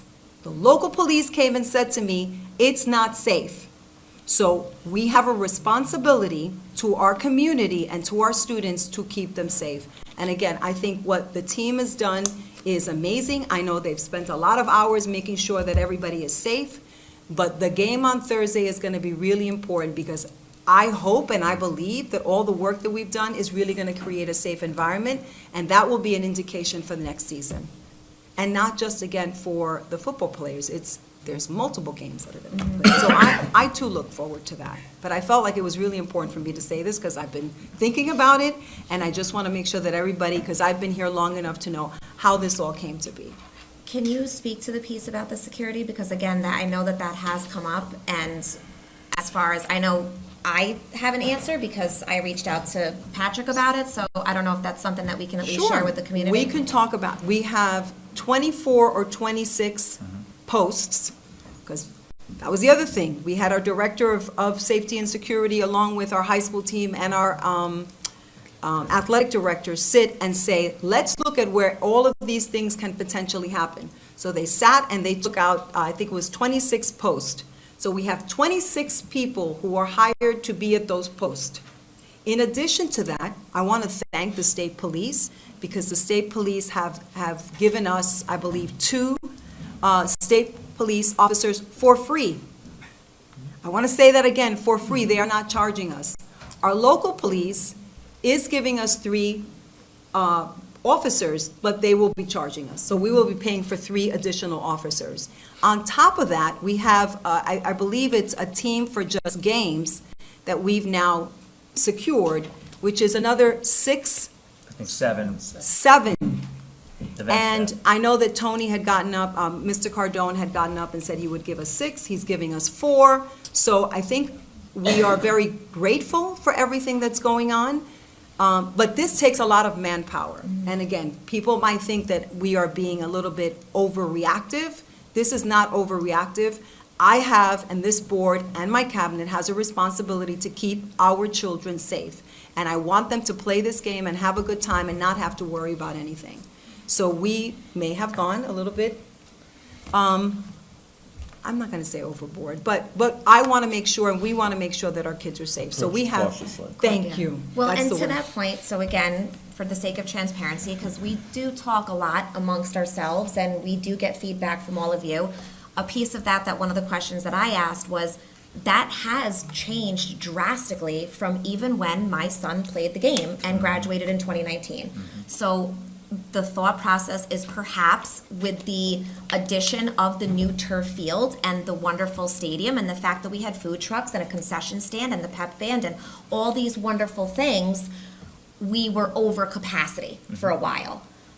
So I think these are all things that now that we're coming back to this table and having to try to figure out how we can do it and do it safely, if I'm not mistaken, I think at this point, we are now going to be more than double what we had from those previous Friday night games. And I'm thankful for that. I think, again, I'm happy that we have a solution to it. And if that's what it's going to take moving forward, then, and if we can't have that, I just think as long as the public is aware that where we sit right now tonight in 2023 is not where we sat when we were having Friday night games in 2019. Because I think that was the last year that we had a steady Friday night.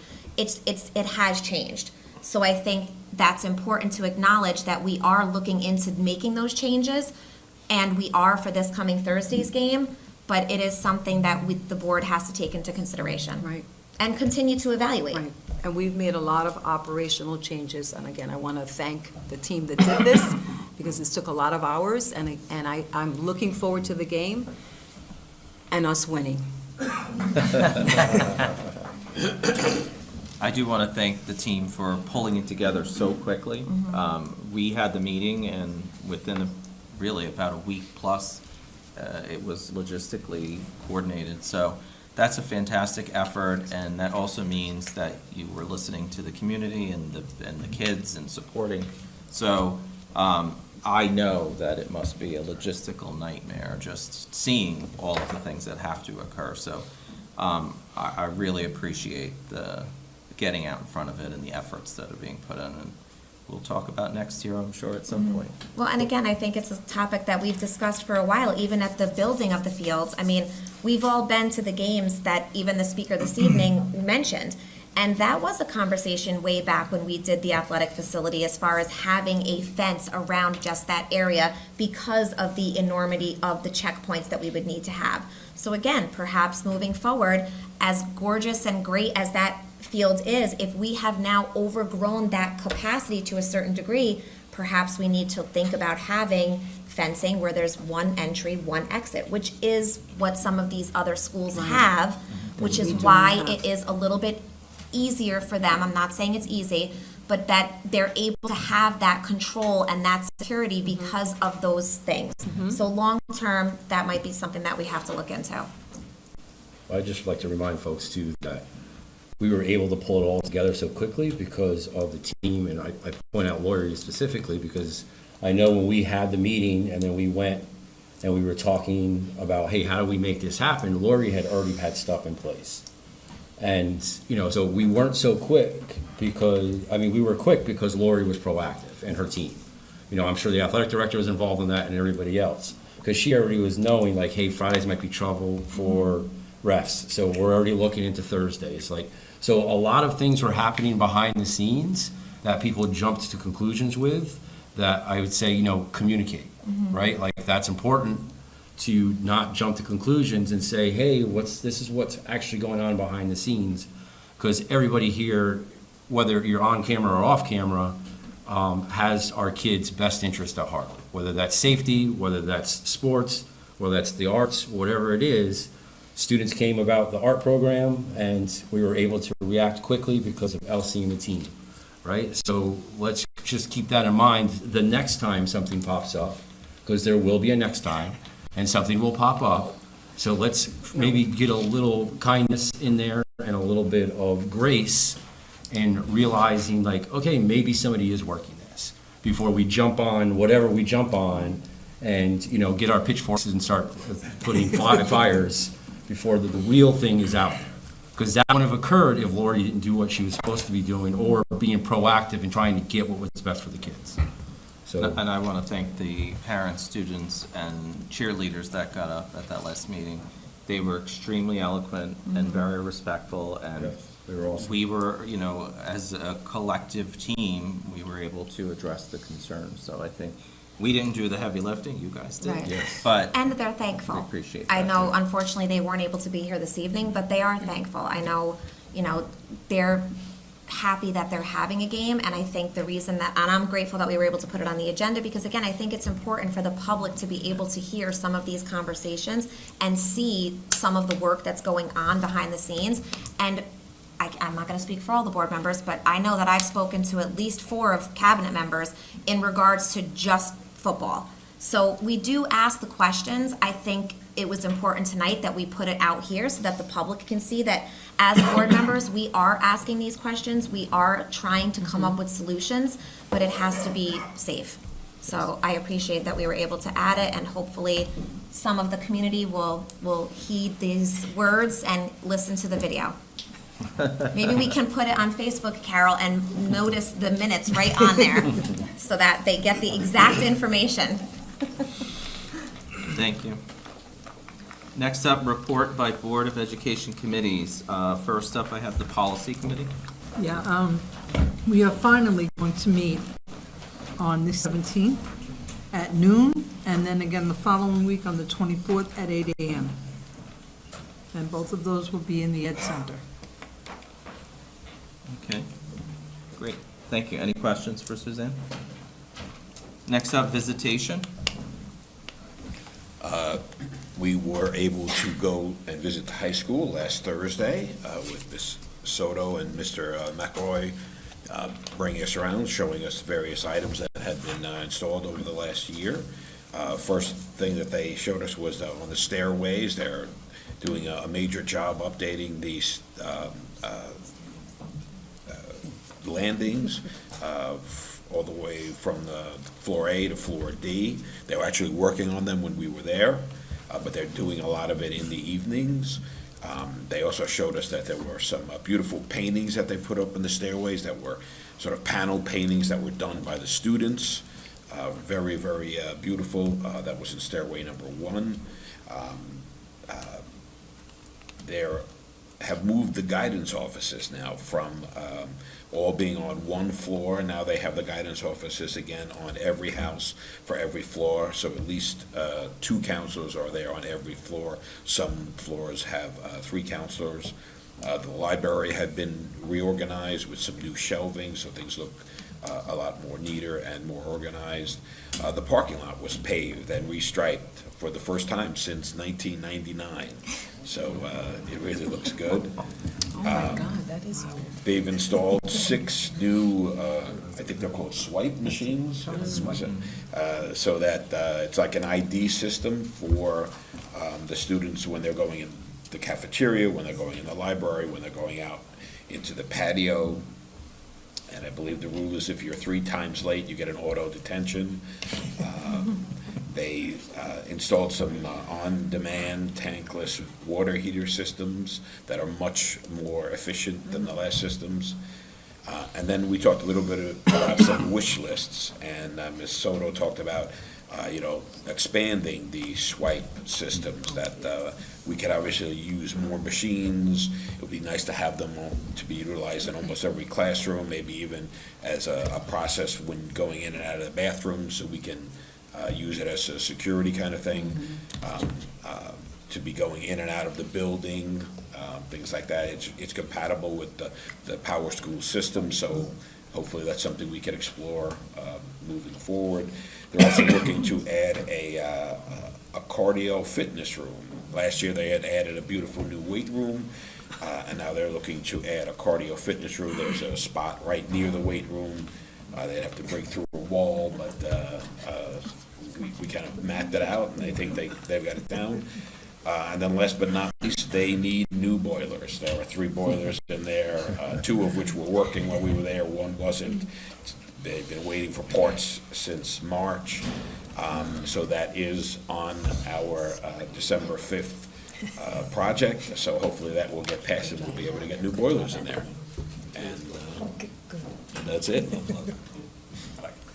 I have one follow-up question, I'm sorry. Sure. We had discussed at one of the visitation meetings regarding the capital project, and then I know I had sent an email about the posters and signage in the fronts of the lobbies of the buildings. Are we still, and then I see it here on this paper. So I think it's coming, yes? It's Yeah, it's, Okay. we're pretty much done with the poster, and we had put something out for all the board members tonight to look at, which Mhm. is, it's a packet of information that included the poster, so we should have that, we'd say, next week. Okay. And we'll get that stuff out, and we're gonna start really rolling. There's a timeline including in Mhm. this packet as well, about the, the public information campaign, the meetings, and just, all the public relations events that will occur. Okay, thank you. Great, thank you. The audit committee, obviously, we had the reports presented today. December, we have a meeting scheduled. The date may change because there is a conflict right now, so I'm not going to give the exact date right now. We are also going through the RFP process to review new audit firms and the existing, because we could still reselect the existing firm, but the RFP process will be encompassing of other firms at that point. And that's all I have right now. Okay. Reports by board and central office. First, I'd like to thank everybody for that precious video for board appreciation. It's really heartwarming to see and hear from the students. Thank you for the humanities presentation. Your passion for the program and your focus on our students' opportunities is definitely evident in all that you say and do, and especially to the students that spoke, sharing their experiences. That was great to hear. And I also want to recognize Michael for always giving us an extremely thorough and full Thank you. report on everything that you're doing. You're doing an amazing job. Thank you. Thank you. I want to second what Don said. The video was very cute. Definitely a lot of work went into financial audit, a lot of work went into humanities presentation. I heard my flag words, the way I think changed since I've taken this course, which is huge for me. And I do feel that these programs definitely expand kids' abilities to think and to function well within the society. So great job, guys. And that's pretty much it. Thank you. I want to start by thanking everyone involved in creating that adorable video for board appreciation. That was really, really a great video. I'd like to thank the humanities presentation, especially the young ladies who got up and shared their experience. They were wonderful, fantastic. And I'm sure the community is very appreciative of all of the efforts being made into bringing back nighttime games. And I'm looking forward to seeing it next week, even though I'm not a big football fan. I can't wait. Have a good night. I think we should start every meeting with videos of our kids having fun. Yeah. Like, I would love to see that every time. It was fun. I know how much work that goes into. I know Barguff is already shaking. Of course, the humanities program is awesome, so appreciate everybody's work on that. Couple special thank yous. I think we selected a new district treasurer tonight, so Michael, welcome. I mean, you've been here, but having worked behind the scenes with Michael a few times on a couple of the committees, always attention to detail, and I appreciate all his hard work behind the scenes that many people don't see, but it's truly valued for all of us, including every taxpayer out there. And then, of course, a great job by the team of going out and trying to recruit subs and bus drivers, so I appreciate that. I think I saw 2 bus drivers, so Ms. Figueroa and Ms. Martinez, thank you so much. Glad you're on the team, and all our subs, thank you for joining. Have a safe night and enjoy your evening. I want to say thank you to the video as well. I agree with Jeff that if we could have that at every meeting, it's just so great because. That's 2 votes. Yeah, I mean, I know that I say it all the time, but it truly is one of the best things is to be able to go and visit the schools and see what the students are doing, because that's what I sit here for. I mean, I have 3 kids that have graduated. I have 1 that's currently a junior, but it is so great to go and be able to visit. And I want to thank the humanities program for their presentation because it is great. I had a child that went through the humanities program and it was wonderful. So I'm just grateful that between last month's presentation, this month's presentation, like we really do genuinely offer a significant amount to our students. And I just hope that our families and our students are trying to navigate that and take advantage of all that they have at their, that's available to them. Going back to seeing all the kids, I was invited to the ... play, and I was able to go while Pine Tree was there, and it was amazing. The play itself was wonderful, but it was also just so great to see the little Pine Tree kids. I think they were very fascinated with the size of the high school auditorium, and they definitely took many trips to the bathroom, but they loved it. So it was just great. And even at the high school level, my own child was able to take a field trip this year, so it's great to see a lot of that back in action, that we're able to have a lot of that up and running again. And I want to say thank you again to everybody in regards to what was a heavy lift of getting the football back under the lights. And I know that I hope the community is aware that, behind the scenes, there is a lot of work being done. And if we need to be a little bit more transparent in getting that message out, then no problem. But I think there is a lot that is being done behind the scenes, and I hope that they're aware of that. And I just want to thank everybody that was, making that happen, and I look forward to a great night. I do love football, so I will be there. I just want to say thank you everyone for coming out tonight, and thank you to the team for getting the football game done. Definitely the students are really going to appreciate it, and can't wait for all the amazing things happening next week. Have a good night. Big shout out to Noreen. Noreen did a great job of taking this video and leading that. I love the after the real videos. That was really fun. So great job, Noreen. Michael, that's great. I can't wait to see you using Canva. That's our latest EdTech tool. And I'm super excited that you will be not only you're using it, but sharing that as well. Of course. And again, great presentation, Dr. Hassler, high school team. Mr. Anderson, to your point, we are not only expanding at the high school the swipe system, but we will be ready to pilot at the middle school as well, based on next year's budget. So we're excited. I want to say congratulations to Michael Buffamante. Look forward to working with you in your new role as district treasurer. You've done a great job here in your other role, and this is exciting. Perfect person for the job.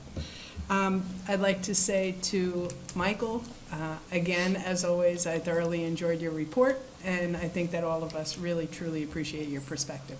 Other than that, I'm looking forward to homecoming festivities and Spirit Week. So, just to echo what everybody else said, thank you so much to the high school team. I would like to say, Ms. Bola, Ms. Soto, Mr. McElroy, they're the ones that do the heavy lifting with a lot of the programs that we have up at our high school. So, I feel fortunate to be able to just sit there alongside them to be able to celebrate the work that we do. The kids, I didn't know that the kids were going to be here, so that truly was like completely spontaneous and kind of cosmic almost, that they were here to be able to speak. Like truly, I did not know that they were, right? That was spontaneous. The more you say, the more we don't believe. No, I really, like, it was. I swear they weren't. I swear. It was cosmic that they were here, truly. Open houses were great. They were very well attended. I was at the last one was at the middle school. I think everybody's doing a great job about getting the word about, various positions that we have. A quick follow-up from the last Board of Ed meeting. I met with Mr. Cardone about the Hall of Fame. We're putting a committee together in order to be able to get that work going, so more information to follow on that. And one last thing to follow up on something that Mrs. McCleary said, just about like celebrating some of the things that are happening. This is college application season. Ms. Elisea and I, the high school guidance department chair, are going to be presenting at the high school PTA meeting next week, talking about our high school program, our academic program, and graduation requirements. So certainly, we try to get as much information as we can out there about the programs that are available to our kids. It is college application season. Tomorrow night is the college fair up at the high school. There's a huge list of a lot of great schools. On another note, last week we had admissions representatives from Notre Dame and Princeton at the high school. So a lot of really big names are coming out to be able to support our kids. So great things are happening. Thank you. All right, thank you to the presenters. Michael, I will say this, you will love Smith Clove. If you haven't been there yet, you will absolutely love it. The kids, the people who work there, they're just incredible. Congrats, Michael, on your new gig.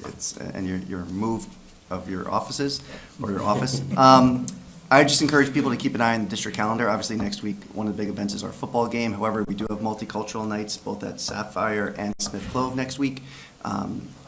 The district goes pink on the 20th, that was mentioned earlier, for breast cancer awareness, followed by Red Ribbon Week, and then on the 27th, since we won't be meeting again until after this, the Faculty and Friends recital. So for those of you who either want to be a part of it or want to just attend, please make sure that you get the details on our website. So. And the 19th is not just the football game. The Triumph Music Honor Society induction ceremony is that night. So we have a large group of talented musicians that are going to be inducted into the Honor Society. So the 19th is not just about the football game that's happening. It's also the Triumph Music Honor Society induction ceremony. I could start my night there at the Sapphire Multicultural Night. There you and go. Then go to the other things. So it's great. Maya? It's all you.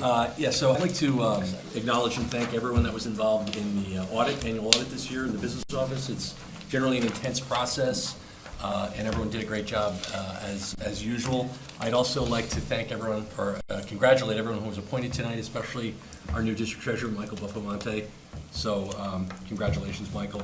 And I also wanted to just remind everybody about the December 5th, 2023 capital referendum vote date. So we're proposing a capital referendum in New York State. It's a requirement that the voters and residents of the district approve a referendum. It's a $98 million capital referendum, which will have zero tax impact. And you might ask, how can we do that? Because we're eligible for 70% reimbursement through the New York State Building Aid Program. We've saved approximately 24%, or we will have 24% of that funding saved in our capital reserve. That's sort of like our down payment, and the remaining 6% will be offset by the retirement of existing debt. So again, December 5th, 2023, we're going to touch on every school building, all 7 of our buildings, 5 of our non-instructional buildings. They'll be working, almost every building in the district will be some work. We're going to be doing roofs. I'm going to read a few of these things. Replace outdated, poorly functioning fire alarm and public address systems. We're going to replace leaky roofs in 4 schools and the education center. Replace boilers and heating systems at 5 schools, many of which are original to the building and over 50 years old. So those boilers are way past their useful life. We're going to add security vestibules to the main entrances of 3 elementary schools. We're going to repair failing brick facades at several buildings, including the Ed Center. Upgrade the bus garage, underground fuel storage tanks, replace the tennis courts, and add accessible restrooms at the athletic complex, and finish that project once and for all. So again, December 5th, 2023 is our date. Thank you. Great. Thanks. Good stuff, Patrick. I echo everybody's comments. Thank you to all the presenters. Thanks for the humanities presentation. It's great to see the young people get up and show us exactly why it's such a great program. Thank you, Michael, for the audit program earlier, and then for the continuation of the audit program here. Congratulations on your new position. Thanks to the superintendent and the cabinet and everyone who worked so hard to get football back on a night game schedule. And it's something that everyone up here wants to do, but as we talked about, we want to do it safely and properly, and hopefully we will be able to do that more permanently in the future. Great plug. The video with the kids. It's funny, when we went to the open houses, and we all had some scripts that we had to talk about, and one of the things we were talking about was asking people to come and maybe potentially run for a board position. And one of the aspects I was talking about was the wonderful salary and benefits patch that we have.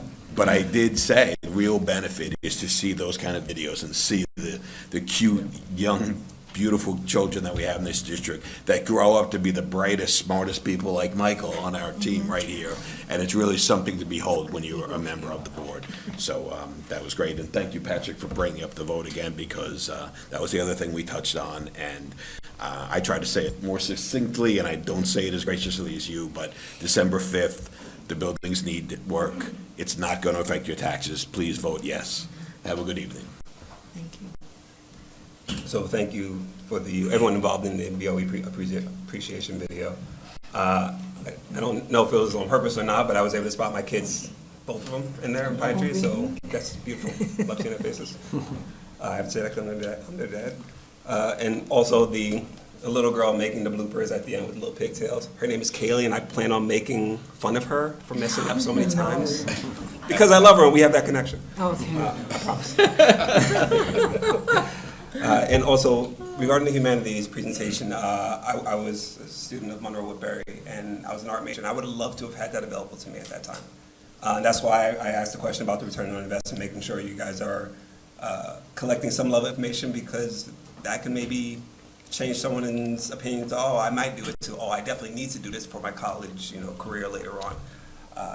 It's an incredible program, and thank you once again for the presentation from last time as well. We're incorporating more and more initiatives into our school district, and I love it. And I look forward to my children going through middle school and high school even more. So thank you. Everybody kind of said what I wanted to say, so I would just want to say thank you to the presenters. It's great to see these presentations on the academics of our school, which is a big push of ours, our focus, which is the academic area, so I'm very grateful and thank you for that presentation. I didn't mention that we also had 19 volunteers. I'm going back to the football, that I'm a little OCD, so I have to go back to that because I was giving you data, and we do have 19 parents who are volunteering, so thank you, thank you, thank you, and if anybody else is interested in volunteering, we'll take volunteers for that night. Michael spoke about his presentation. I was there with him. He's very humble. He presented in front of all of these people, adults who are board presidents and board members, and he wowed them. He really expressed the importance of the role that he plays in this district. He talked about his ability to walk into schools and see students in action. I believe one board member said, I can't do that, I have to call the superintendent and ask permission. I was like, where does that happen? Just kidding. And so, he did an amazing job, and I cannot tell you how proud I am. We also had a video of our first BOE student representative. We have amazing kids, and I just want us to remember that, because the product, and I don't want to say a product, but you are a product of our school district. You are what makes Crusader, you're Crusader pride. And I just want to keep saying that we have so many kids that are like that. And so it's good to be able to say we're going to have an event on Thursday and we're going to host it in the evening. But it's just a proud moment, again, to spend time with this young man and have him present, and people just be in awe of our district, because we are a great district. We have a lot to celebrate. So thank you, and thank you to the presenters. Michael, welcome in your new position. Noreen, thank you. She's back there. I think she almost fell over when you said you wanted one every night. Noreen, you did a great job. And just thank you to everyone. Thank you, Noreen. So I think we might need to change the rules and go first in the future, because all the ideas were spoken about. I was reading from your paper.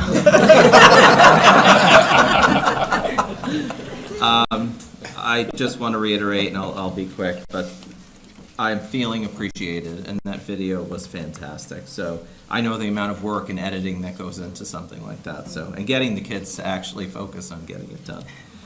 The humanities program presentation was fantastic. Loved learning more and more about the different initiatives and programs that we have. Congratulations to Michael. It's great working with you and the audit committee. Looking forward to the rest of this year and forward.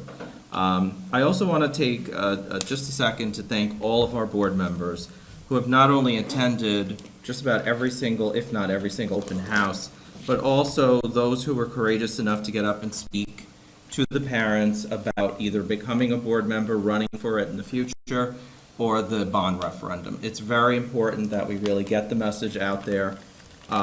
There was a recommendation by a board member who's been here a while to possibly look at having open houses or like meet the board members to discuss it. So we're going to try to put some things together and look at what we can do to answer questions and really get people comfortable with the zero tax increase and improving our buildings at the same time. So with that being said, that's all I have. I want to thank everyone and have a great evening.